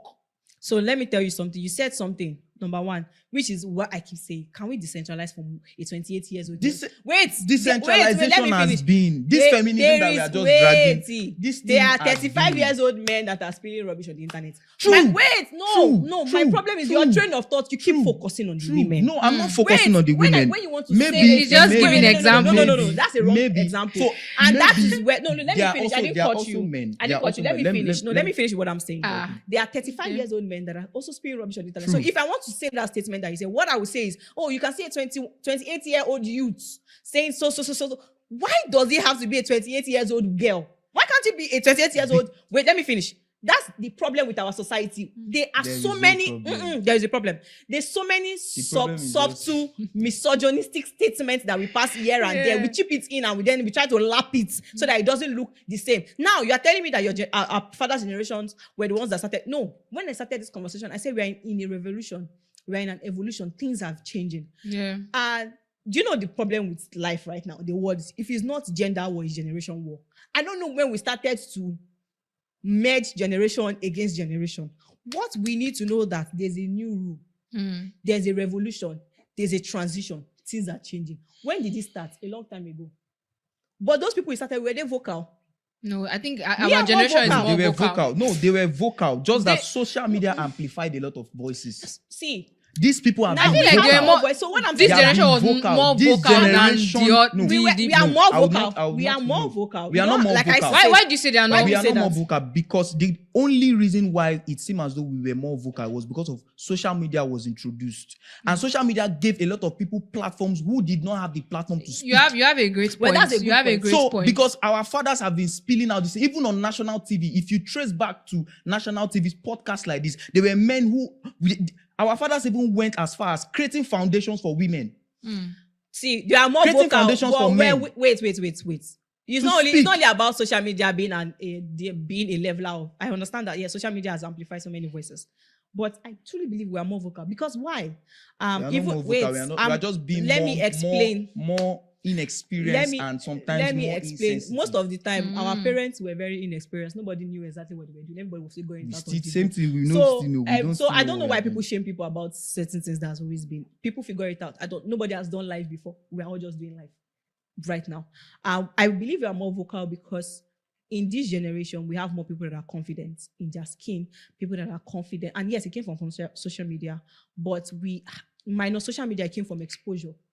Now, you spoke about Nollywood and Hollywood. There are so many things that our mind now sees. And it's like, okay, this is not okay. This is what we are used to, but this shouldn't be what it should have been because we have now exposed our mind. Our parents were able to fund some certain educations that made us to relate with people, that changed the way we think, changed our thought process. Because if you see, to have a good education is an head start. Apostle was saying something, say you might never meet up with somebody that has a good start in life. And it's true, because your mind is exposed to a lot. So our mothers were not vocal. They talked within themselves. Okay. Not all of them were confident. Now, there's a number of them that were confident enough to talk, but not all of them. There were few of them that could come outside. And those ones that could come outside to say that were even shamed by society for it. So yes, they worked for us to fly. But I'm saying right now that right now, there's now a much more vocal, there's now a much more audience that wants to listen to what you're saying, that agrees with what you're saying. But then when they were saying these things, it sounded strange because when you are bringing something new, something that is a change that people are not used to, obviously they revolt against it. So our mothers that were able to talk about it, the others were able to just discuss it among themselves or transfer the anger and frustration that they felt on their children. So instead of vocalizing like, oh, I think I want more. I think I have a plan. Oh, this is what I wanted to do with my life. I have a dream and all of that. Their mothers told them that you just have to raise children. Somebody has to stay at home and it has to be you. Do you get what I'm saying? So they were not able to talk out of fear of stigmatization, out of fear of being shut down. But now, nobody cares. Because if you drag me today, in the next 24 hours, 72 hours, you are going to drag somebody else. Yeah. But I've said my mind. I've said my opinion. You agree, you don't agree, no problem. But the more people come on this topic, so we are saying what I'm fighting for and what I've been saying from the beginning of this is there should be a balance. Let us be a leveling ground. Let's decentralize from women. This is the reason why the women are the ones that are even doing good. And most of these men in this so-called marriage thing that we are saying, because we are focusing so much. Like you said, who is raising these men? We are not even paying attention. Feminism focuses on the male child too. That's what people don't know. We are saying there's a balance, meaning I respect you enough to say I deserve this and to say that you deserve that. Feminism is saying that I don't demean you, you don't demean me. I don't bring you down, you don't bring me down. So if you look at it, it is for the benefit of both. But now we now have misandrist and misogyny that is now trying to change the narrative of what feminism should have been about. So balance. Decentralize from women, leave women alone. Focus on everybody. So I would like to say that Okay, Mr. I'd like to say that women, Mm. I think women they've not sat down to know their power. Mm. Hmm. This generation women. They've not sat down to know their power. Ah. Hope you know that men go through worse. Than women. Not than women. Men, I mean, not than women. I'm not comparing. I'm not bringing Yeah. a Let's not comparison. even go into I'm just that. saying men also go through Was. worse things. What's what? I want, That like they what? never. You know this matter of Things like this what? this recent ongoing topic about a woman not being submissive and a woman not being submissive. It's just recently that men started voicing out, because when they started saying that, it seemed as though the women were the one that they were always throwing the tantrum to the men, that men are maltreating or men are saying things. Men started voicing out that this is the reason. Now, why I said that women don't know their power is because You have seen no men are going through worse. no man wants to be with his opposite gender. Yeah. No man. Wants to be with his No opposite gender. man wants to Like wants gay. to be in love with his opposite gender. His opposite gender or with his gender. With his opposite The with his gender, gender, sorry. not his Yeah, opposite I gender, said. sorry. Now, when a woman, now I strongly, if this is the narrative of what feminism is, I would say 60% I can strongly say, let this thing fly. Which I know that some people will still go extreme. Some women will still go extreme, because women and men will always be extreme. Yeah. Do you understand? Now, they are better. You see, I don't know if it was me and my brother or somebody were discussing, and we're saying that, see where I am. I watch my mom do things to my dad. Sometimes my dad, so the way he feels that even not be me they marry, not be me, it's not me they are doing to, but sometimes there are some things that somebody will just do and you just feel like, It's kind of yeah. it. Do you understand? Women don't really know their power. And if a woman, any woman that you see that has gotten to unlock her powers in a marriage, go and look at that woman. So The what problem would you is- say? now- Can you list those The problem powers is to out? unlock the power Now, before now, marriage. That's now, where the issue is now, coming. Because you cannot unlock your powers, or you cannot unlock your potentials by trying to drag positions with the man. Now, there are better ways you can see. I tell you, a reasonable man, a reasonable man can Me push his adjust. wife, Yeah. to any length For her to if achieve she her. can just unlock her powers. And now the question is, what are those powers? So like, I'll give you an example. She made mention of something that I'm your boss in the office you have as a to woman, submit. and you have to submit. Yeah. Now, you Within understand the that confines of within the office. confines of the office, that's beautiful, because there's a system and a structure. Well, that you are a boss as a woman, there are ways you speak to a man. No, I'm serious. You can laugh. I was but there are expecting ways- this. Like I there are was ways- praying in my there are heart ways that you I speak to a mentioned this man. because I really want to speak on this. There are ways you You speak. speak, There are ways let you him speak to a man. Not just a man. There are ways you speak to a human being. Now, both male and female have ego. Mm. There are ways you speak to a human being that will bring out the ego in them. And the moment both male and female have ego, and they also have insecurities that they are keeping to themselves. And the moment you unlock that aspect of them, what you might get, the feedback you might get may not be appeasing to you. Do you understand? Now, I'm not in support of a man getting to that point whereby you now have to make it open that, don't you know I'm a man? That's you being insensitive. You already standing, already shows you're a man. Do you understand? So it's just a childish thing I'm a that man, now men can't you do, see that that I'm a don't man? you see you're a man? For you to say, open your mouth and say, don't you see that you're a man? It's like you're trying to buy back your identity. You are a man. She does not, whether she admits it or not, she cannot change the fact that you are a man. Do you understand me? Now, as a boss, you are a boss. Now, I'm not saying that you should pamper, or when you have been given a particular task and it's not delivered the way you want it. I'm not saying that you should. I was listening to one woman, I've forgotten her name now, And she said something. She said when they made her the MD of a bank, the bank she was working, I've forgotten the woman. I used to use that woman's clip very well. I used to watch her. She said something. She said when she got into the room, there were men there. You see, a woman, I think I've heard that story Ibukun before. a woman, yes, Ibukun and Woshika. A woman can actually lead a man if only she can just understand that there is a part whereby you just have to be a woman. But the part whereby you want to say, okay, what women in this generation are doing like that, they want to be a woman with a little spice of a man. They want to be a woman with adding a little spice of a man. No, you can't do that. Two captains can't be in the same boat. One person, and there is enough strength. A woman has enough power than a man. A woman has a lot of advantage over a man. I don't know if you understand me. Now, this woman mentioned that when she got into the bank, the right thing to do was to go and just sit on her seat because she has been given the position. But there was something she did. And that thing, as little as that thing is, brought her to where she is today.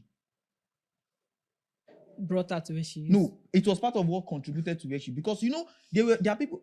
One of my mentors used to say that you need to have voice in the boardroom, and you also need to have voice in the bedroom. Do you understand? There are voices that will speak for you in the boardroom. And I'm not saying this thing to only women, both men too. A man, you are a man, and you want to be a man and also want to have a little spice of a woman. You are being insensitive. Be a man, and a woman be a woman. You don't. It is not written anywhere that you impose leadership. If you have to, as a woman, I feel like if you have to fight to be heard, it means that you don't even know your worth. You don't know your value. If you have to fight for people to accept your be a woman. Just be a woman. See, the only thing, that's why most of the time that I've become a fan of saying things that, for the fact that everybody is doing something wrong and it seems as though it is accepted, does not mean that's the right way to do it. Every woman can be fighting. I'm a feminist, and it's equal right, equal this. You see, a man. Hello, beautiful people. The word poor is an acronym for passing over opportunities repeatedly. Said it over and over again. It is better to launch of the Madiba Palm Tree Farm. We launched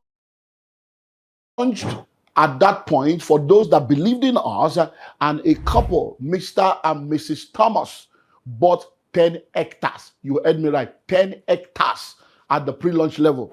In less than 1 year, when we launched in January 2026, their investment has already given them 50% return in less than 5 months.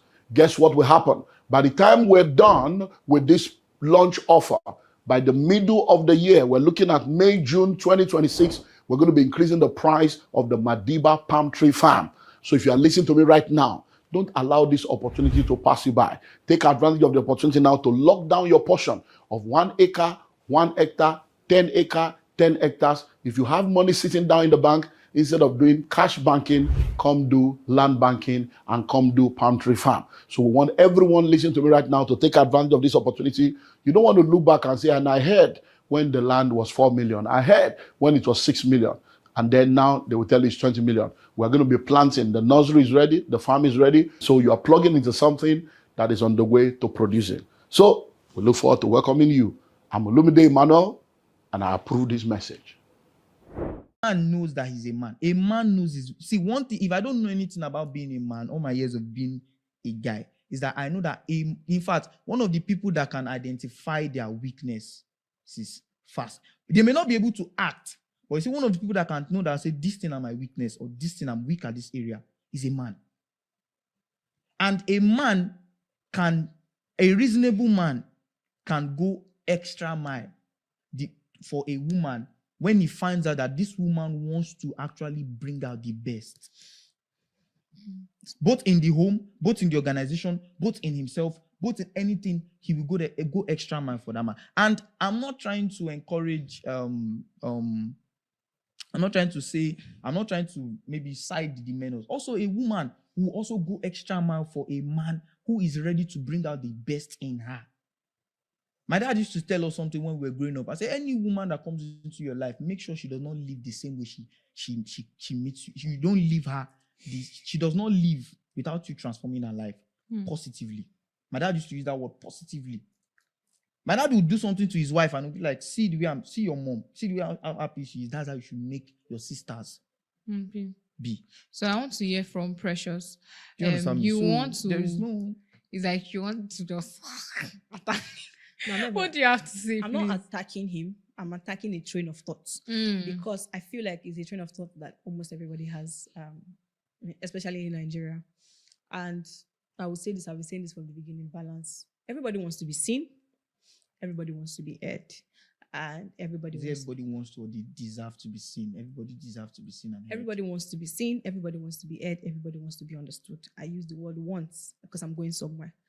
And when they feel that is being threatened, it makes people defensive. So one of the things I've tried to understand in life now is that a lot of people react based on defense. And a lot of us in Nigeria are in a defense mode. And that's why we act the way that we did, based on perception, based on society.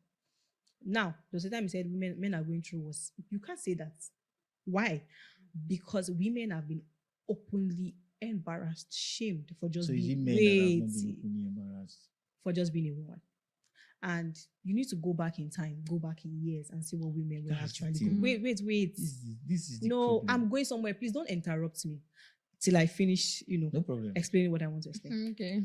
There's a reason why, when I was speaking, I was saying, there's a flip side of women that are defensive and now extreme and going against what they even want just to have one against society. No votes. There were times where married at very young. There are up to now, there are still places where women are married at 13, 12. They don't even know themselves. Up to now.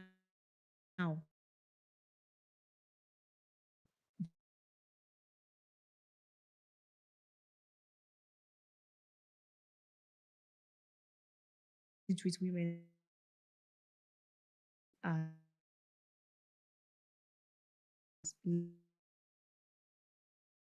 of society.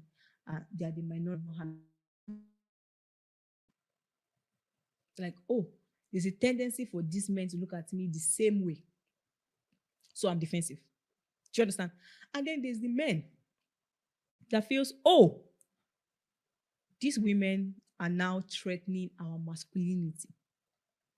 They are now defensive in the sense that this way this woman is going, she's too vocal, she's too bold, she's too loud. It's beginning to threaten my masculinity because this is not what we know women to be. Men are the ones that should be doing that. Because even in society, they tell women, don't be too loud, don't laugh too much, don't dress a certain way, don't be too this, be quiet, be calm, be womanly, all those things that don't concern me. I can be anything. Blings and Strands, the brand I own that is hair and jewelry, was our core value. Our tagline is redefining feminine confidence. In the sense that today I can decide that I want to be an elegant woman. Tomorrow I can decide the streets I want to do. Next tomorrow I can decide I want to be casual. You cannot box me. I'm a woman and I have several layers to myself. I can wake up today and say I want to dress loud. I want to dress calm. You have no right to tell me what I should be because I should be a lady. You cannot restrict me. That is me saying, we are redefining what confidence is. Confidence is not only when a woman wears a long dress and she sits like this and she's calm and she's gentle and she counts her words. There are women that are loud. They were created like that. Yeah. It doesn't make them less of a woman. And there are women that are straightforward in the sense that, in fashion sense, it doesn't make them less of a woman. So what I'm saying is that society has now, the man is now defensive, that his masculinity is being threatened. The woman is defensive out of fear that she'll be taken back to where she was before. Now, where is the issue now? Now, these are two extremists coming together and are working in a place. A woman is your boss. You say a woman do not have to struggle to be your boss. I disagree. A woman actually have to struggle for her to hold a boss. Go and meet all women that are. Everybody struggles. Wait, no, please. This conversation is about women. Everybody. Go and meet every woman that is in leadership position. Sit down one-on-one with them and they'll tell you what they've had to face, especially if their subordinates were men. They will tell you the number of times society, mentors have told them to keep quiet for peace to reign. And if it was a man, it will not be the same thing. And women struggle because the society don't even think they deserve it. And these are real life scenarios. I have experienced some of these things. Now, there are some times where my approach might have been wrong, but there are some major times where a man literally makes you feel small. One, especially if you're a single lady, you are young.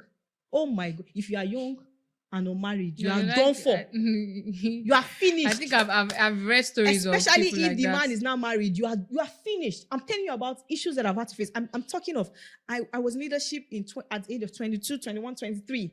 And I literally was dumbfounded at some things that I saw.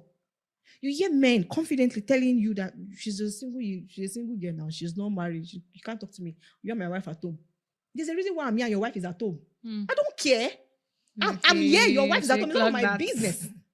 If I am here and I've asked you to do a certain kind of thing, if it was a man, my issue is not that, oh, she spoke a certain way. If a man asked you to do the same thing that woman is asking you to do, you would not have a problem with it. But you are threatened and your manly ego is threatened because it's a woman. So now you're telling me that because she spoke a certain way, your ego came out. But if it's a man that spoke to you, why is your ego not fighting it? Now, I'm not talking about extreme. I'm talking about normal, regular, I'm a boss, I give you jobs to do. This is what you should do. Not that I spoke to you in a certain kind of way. Even if I want to go into this, spoken to you in a certain kind of way, do you know how many men speak to their subordinates that are women in certain ways? And the women cannot do anything because they tell you, no, it's politics. No, it's wisdom. As a woman, you keep quiet. You don't revert back. It's your boss. So why is nobody telling the man, she's your boss, don't say anything? Why does the man have to say, oh, I'm a man, you don't talk to me like that? That is where the imbalance is. So it is unfair to come and say that women are not struggling because women are struggling. I literally had to meet women. I sat women down. How are you doing it? Because I'm going crazy. And they started telling me, it's everywhere, every woman. Sometimes men are allowed to learn on the job. You're a man and you're allowed to learn your emotional intelligence on the job. You're allowed to learn your emotional regulation on the job. Meaning you can come today and speak to somebody anyhow and get away with it and everybody say, wait, I'm finished. Because he's a man and you learn it on the job. Now, is it wrong? That is wrong. But I'm just saying, let's even now go to that side about something that is wrong. You're allowed to learn it on the job. But a woman cannot learn it on the job. Because if she does that, what they'll say is that's how she should do at home. That's how she treats her husband at home. Or that's why she's not married. And nobody will marry you. These are real life issues. Okay, so you said something about I as a woman, I can dress how I want to dress. I can decide to dress street. I can decide to dress like a confident woman and all. Take for example, because you said that thing now made me remember the question. Dressing. Yeah, like made me because I wrote a question down in my book, I think on Sunday, and the question just came and just said something like that. Let's say for instance, you get married. And you want to dress this kind of way, and your husband says you can't dress like this. Not even indecent. Let me just put like general, like maybe you don't. Let me use Ote dressing that they say, okay. And your husband tells you that he doesn't like it. No, you can't. What are you supposed to change for your husband? So before I get to that question, to finish this on the job. So why I started with some people, everybody's defensive is the sense that, so now a woman is coming to the office and she already feels that her position is threatened. Even if the position is not threatened, she already has the mental notes that is threatened because of maybe things she has seen or how she has been treated. Then the man is coming to the office and thinking his masculinity is being threatened. So two threatened people join together, there's an explosion. So that's why I said there's a need for education and balance. So if the woman can know that, you know what, I'm the boss, I'm a woman, I don't need to, my leadership is not being threatened by what this man says. Whatever this man says is a proof of who he is, not a proof of where I am. And the man is also coming to say, whatever this woman asked me to do is a proof of the position she's holding, not a proof of my masculinity. We would have easier seamless workflow in the office space. We're not going to be having women that feels that we're not going to be having men that say, I'm a man. So you can't come and tell me there's a way you talk to a man. No, there's a way a human being talks to a human being. Personally, I lead people. And the worst thing you can tell me as your leader is to say, I'm your man. This is how you talk to me. Red flag. See, mental note, I've off you. But if you're coming to say, oh, I felt disrespected by what you said, I feel everybody should be accorded some sort of respect. I understand. Perfect, brilliant. But you're coming to me and you're saying, oh, as a man, I feel like you're supposed to be giving me this. Zero. Zero. Because now you have carried it only to a particular set of people. Respect is not gender-based. Respect is for everybody. Everybody, for So all now, humans. So you guys are here. Sorry. Respect is for everybody. So respect is for everybody. So that's to me. So yes, a woman at home is submissive to her husband. A woman in the office is not your wife. She's your boss. She's your subordinate. She's not your wife. She's your subordinate. Treat her the way. A man at work is not your husband.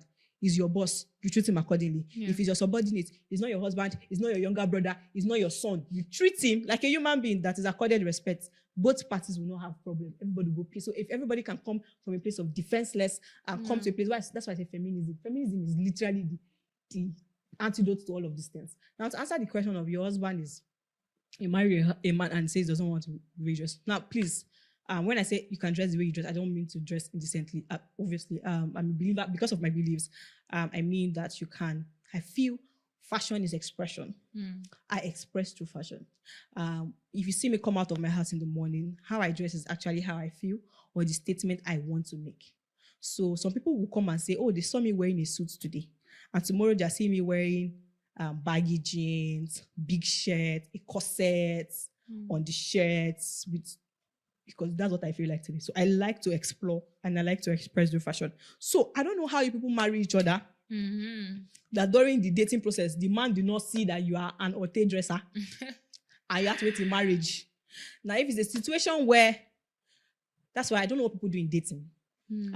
When you are dating somebody, if only people can realize that your single time is the time to see, the time you are single is not the time. You are not wasting your life. You are discovering yourself. You are finding your purpose. It helps you to be confident in the decision that you make, because you are finding who you are. You are finding your person.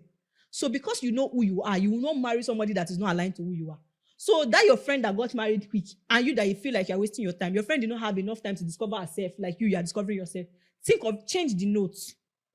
I have something that says, if people are in my life or people live my life, it's a blessing to them.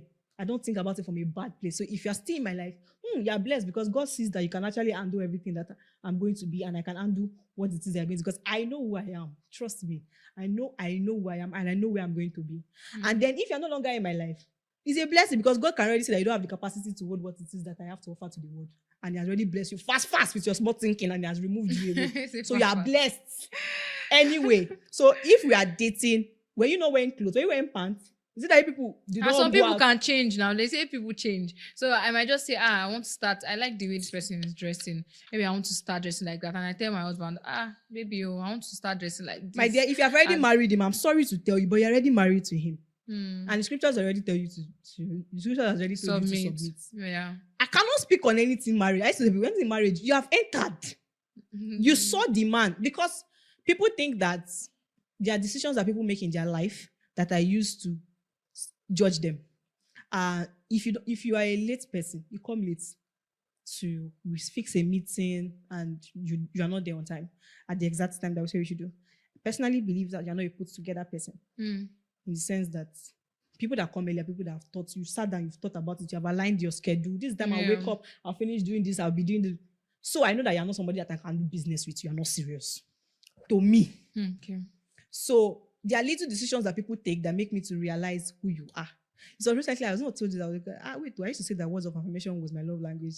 I'm now realizing it's actually acts of service, because I've now realized that the way I feel seen is when somebody, I need help with this, and you quickly really do all these things. So when I see that you do all these little things for me, I know that when the big things come, you can do it. So you might not have a conversation on dressing, but have you people not seen somebody dress like that before?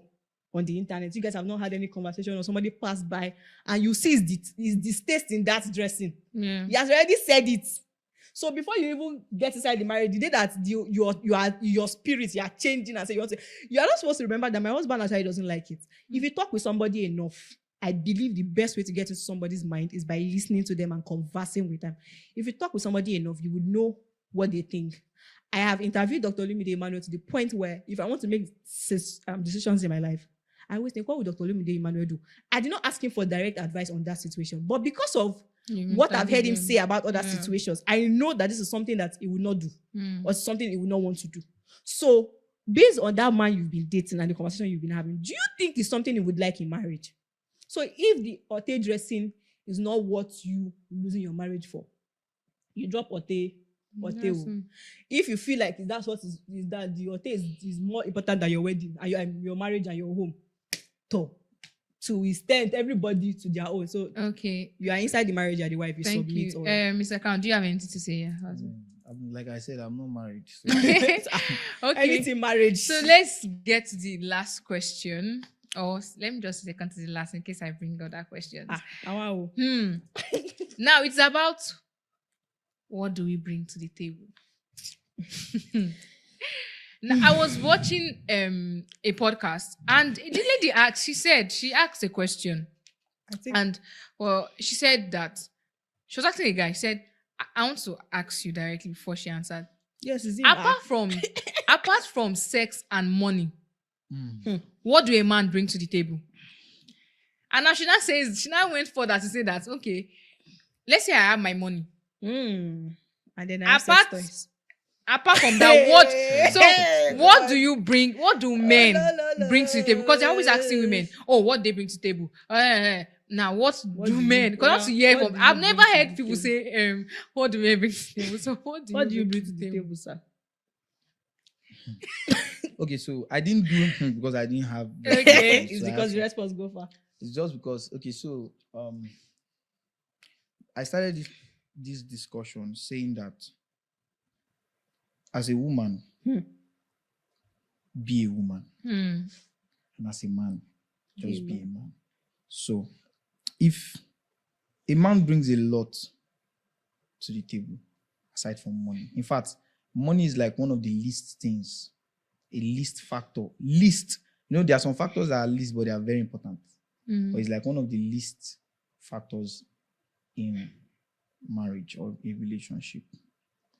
So, a man brings security. So, in the sense that when a woman is in a relationship with a man, there is a sense of security that she feels whenever she's around you. That security brings about confidence in the woman. Do you understand? Confidence. School of money, school of money, school of money. Yes. You have enjoyed the School of Money books since 2012. You have enjoyed the School of Money seminars.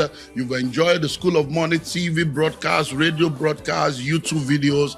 Right now, I'm happy to announce to you that the School of Money University is now live. So this is the time for you to come for the master's degree and the PhD of money. So the School of Money University is now live and you can be a part of that university anywhere in the world. Distance is not a barrier. And now with the School of Money University, you have access to every book I have written on wealth creation. All the books and all the manuals will be made available to you. And then 50, did you hear me right? 50 brand new master classes that was specially curated, recorded just for you.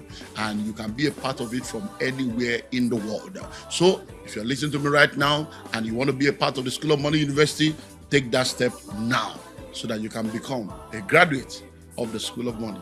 Now, see you in the worldly place.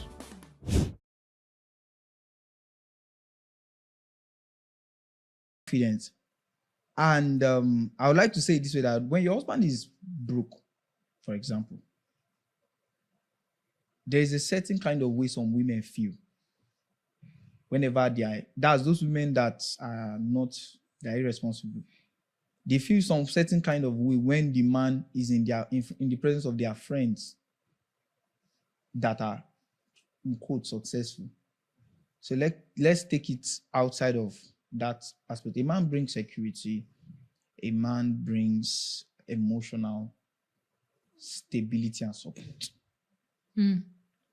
There are certain things that a woman, when you are going through it alone, there is this heaviness. But when you have somebody that you can actually say, okay, don't worry, when it comes, that's when you are with a responsible man, in quotes.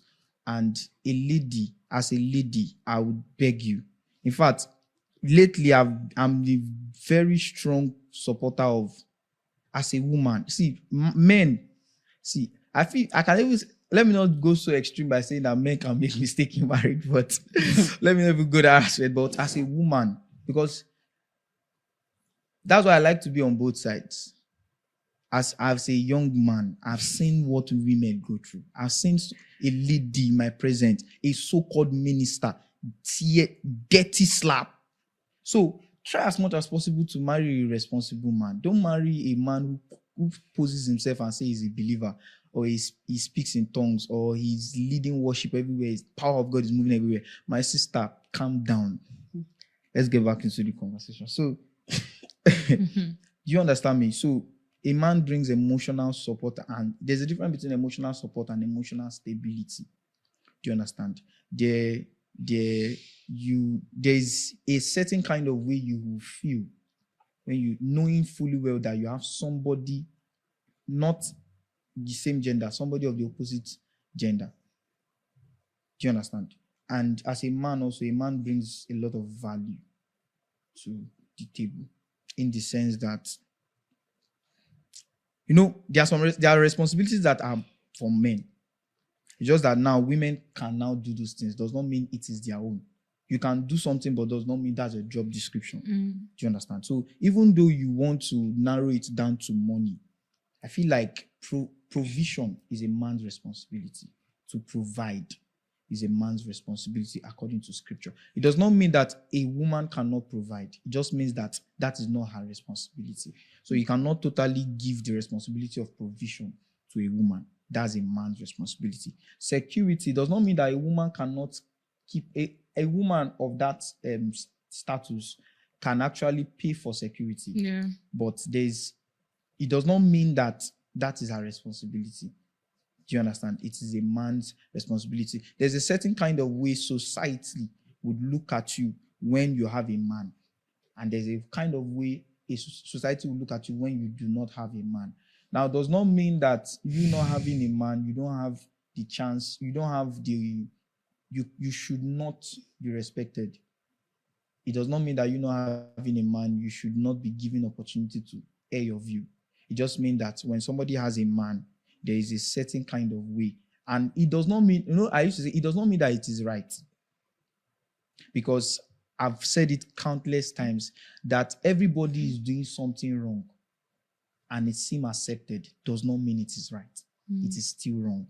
Do you understand? So society can be respecting somebody because the person has a husband and not be giving according that same respect to somebody who does not have. That everybody is looking at it and like, Yoruba will say, they are removing their eyes and it's seeming as though it's the normal thing to do, does not mean it's right. Everybody, like she said, deserves to be heard. Everybody deserves to air their view. Everybody deserves respect. Every human being. Because they say respect is reciprocal. So a lot of things that man brings to the table. I think that the job description of a man is to provide, is to love his wife. And be ready. There was sometime last year I was speaking to a particular group of people and I told them, I said that the women are fighting over submission. If you look at biblically, the responsibility placed on a man seems very, very, very, very, very, very, very demanding. Because imagine how you would tell me to love my wife as Christ loved the church and was willing to die for. In the sense that she's my wife now. Let's say she's my wife and they want to they want to kill. I would immediately, I'll tell them, I say, don't kill my wife. Yeah, they can take me. Take me. Do you know what that is? So it's just like people have not even tapped into that. Any time. So I was talking to them, and when I was talking to them,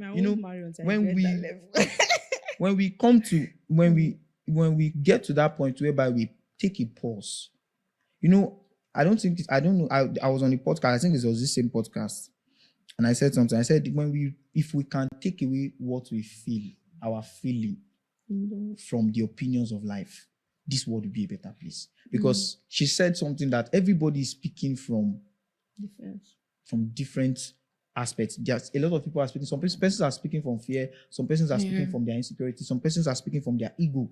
Take away our feeling.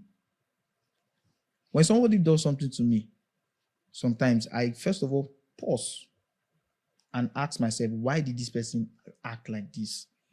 Before I even make sense. And there are some situations I just know, okay, this is who this person is. And I just have to just no saving grace for give this one. person. Do you understand? So, men, there's a responsibility given to men from scripture. Remember, anything I'm saying, I like to pose my view from scripture. There's a responsibility given to a man. And the responsibility given to a man is even more demanding. So, when I see women saying, why must it be that the woman must submit? I just pause and ask them that. And it does not mean that I'm comparing two of them. Both of them, their responsibilities are unique in their own ways. Do you understand? They are unique in their own ways. A woman is supposed to submit. Now, it's not easy to submit, most especially when you have. I think I heard Apostle Joshua Selman, he gave a very, very astute definition as to what submission is. So many years ago, that was when I was listening to one of his teaching. He said, submission is not a submission until you have alternative, you have option. So submission is not a submission until you have enough resources. You have the power to lay down your life, and yet you can choose not to give your life, but you still decided to choose. So I think Christ portrayed both the responsibility of a woman and both the responsibility of a man, because Christ had the power, according to him in scriptures, that I have the power to lay down my life and to take it back. So he could as well say, God, I'm on this earth. Look at the beautiful ladies. These people, I'm not ready to die for them. You see, they're even the ones shouting, kill him. You know what? Just make me disappear from this place to an island. Let me just start a home, And God, at that moment, because he was 100% man, we was not argue with him because he was 100% man. Can I say, okay, look for another person? But because he was 100% God, he just found out that, okay, I'm trying to portray a kind of church. There's a kind of church I'm trying to prepare. And that kind of church is a church that will be spotless. Do you understand? And that church, in the sense, is not a cathedral. It's a home. A union. I'm trying to bring an understanding to these people that the relationship that is between you and the Father is not church, money, devotion, or this. No. You should not do all those things, because the relationship that should exist between you and God is father to child. Do you understand? So, and in doing those things, he had to touch a lot of areas which marriage was involved, because marriage is the bedrock of every home. Do you understand? So, there is a responsibility given to a man. Do it. And there's a responsibility given. I know when most times we ask women, what do you bring to the table? It's because of a lot of women, they've been misorientated by their mother. And it could be their father too, because I've also seen men that will tell their girl child and say, don't bring any poor man to this house. Do you understand? So I think we should go back. Let's trace our issue before we can find solution to this whole male and female thing. Let's trace our history back and start correcting certain things. Mothers should start teaching their girl child and their male child to be good citizens of. Thank you. Do you understand? So thank you so much. Please, do you have anything to say just to round up and can get to the next question? To round up, I'm going to say change starts from you. You that is listening to it, the society, the nation, the church, the home is a collection of people. So if we reduce it and break it down to the smallest entity, it starts with you.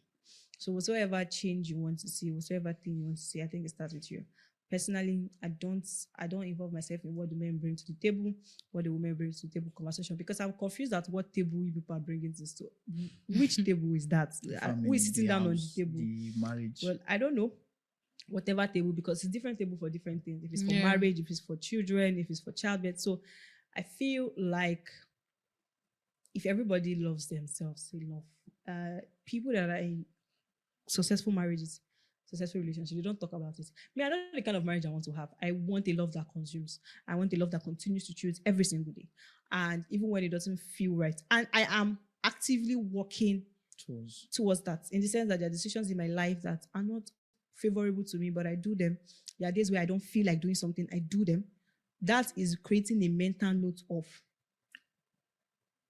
I will still love you even when I don't feel like loving you. So it's when you do things like that. So that's why I keep saying people should work on themselves. You're not working yourself, you expect to just meet somebody and that person is just going to be good. So you feel like someone to work on themselves now. And just come and give themselves to And you. just give you that you have not reached anywhere. Or God will just think, oh, God, this is my sweet, loving daughter or son that has been working on personal development and the rest of them. Let me just give them to somebody that has been living their life lackadaisically without no structure, no responsibility, no discipline, nothing. I think God will entrust that kind of person to you.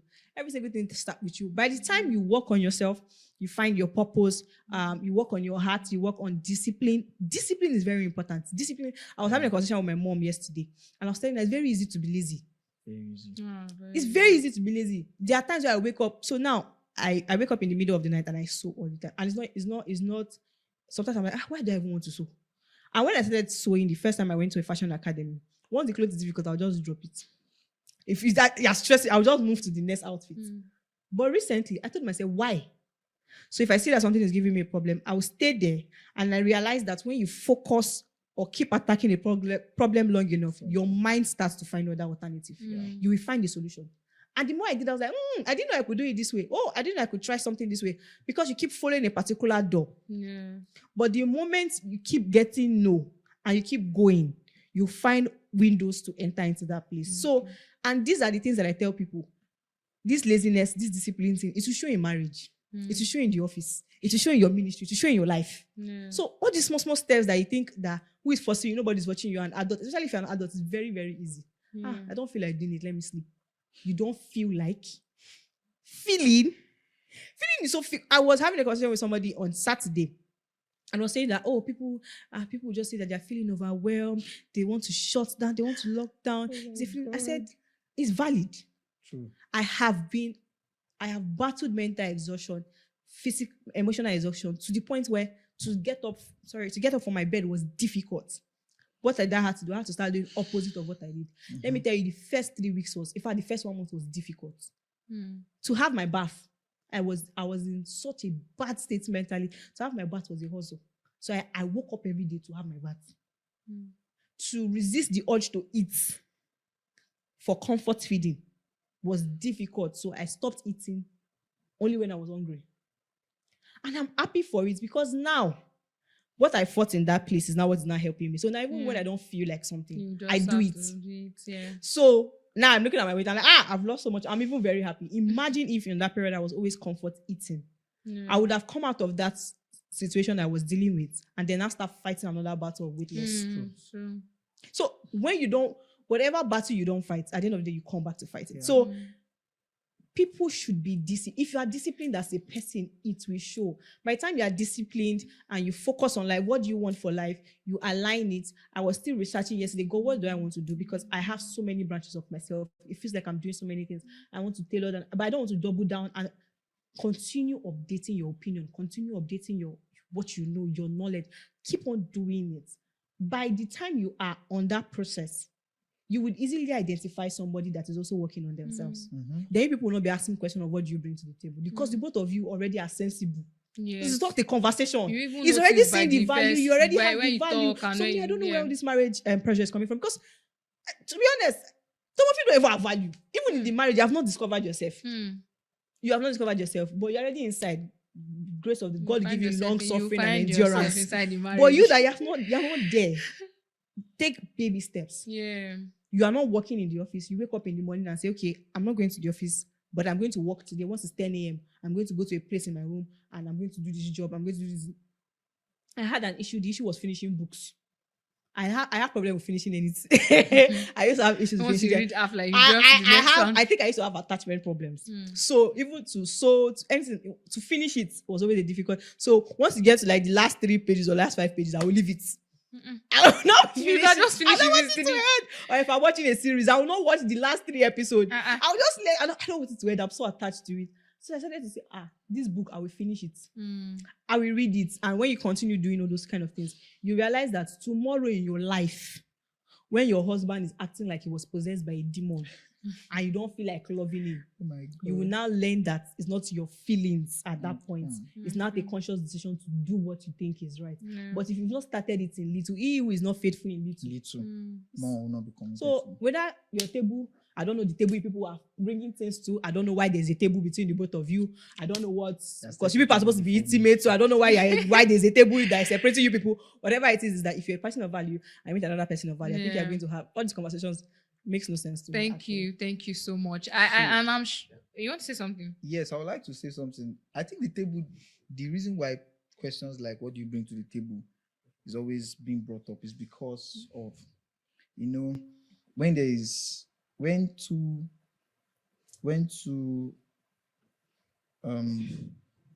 when two opposite force comes to themselves, there's always a reaction. Friction.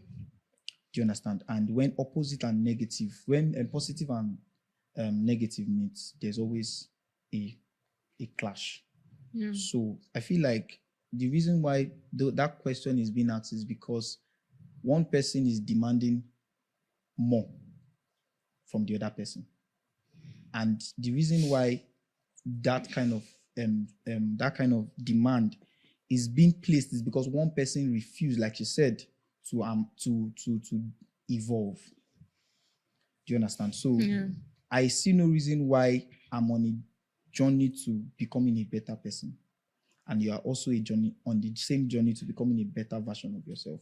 And we should be asking ourselves that kind of question. Do you get? So if I'm focusing on, it's from pain. Yeah, I think pain. most of the time I've heard that it's always like from pain, because Trauma, why would I have to give so much and you are not giving giving anything. anything? Do you understand? So me, I used to say it to one of my closest friends. I used to tell her, I say that the way I was when we met 5 years ago is not the same way I am now.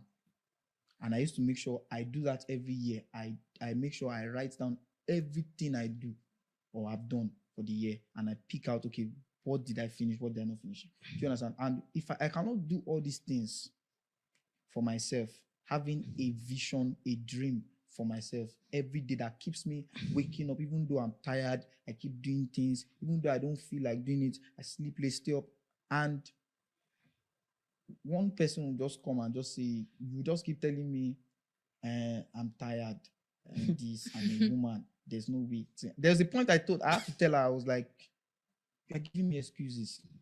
Why are you telling me there is a way a woman does things and there's a way a man does things? Who told you? A woman, there is no, when it has to do with destiny, there is no certain kind of way anything should be done. Do you understand? Just do what you have to do. Always show up. That's one of the biggest and the best advice I got 2025. Crown, show up. So you guys are hearing, always show up. Always show up to things. And I just want to say thank you for gracing us with your presence, because I learned a lot from both of you, and it's very nice to hear from you guys' perspective, and I'm sure you guys enjoyed it. And if you enjoyed it, please watch this episode, watch other episodes, because other episodes too were amazing. Thank you so much for joining us on this episode. A shout out to our sponsor, Common Sense TV Studio, who sponsored this episode for us to use their beautiful space. If you're looking for a place where you want to shoot your content, edit your videos, Common Sense TV Studio is the best place to be. You can reach them through all their social media platforms at MyCSTV Global. Thank you once again. I still remain your host, Precious.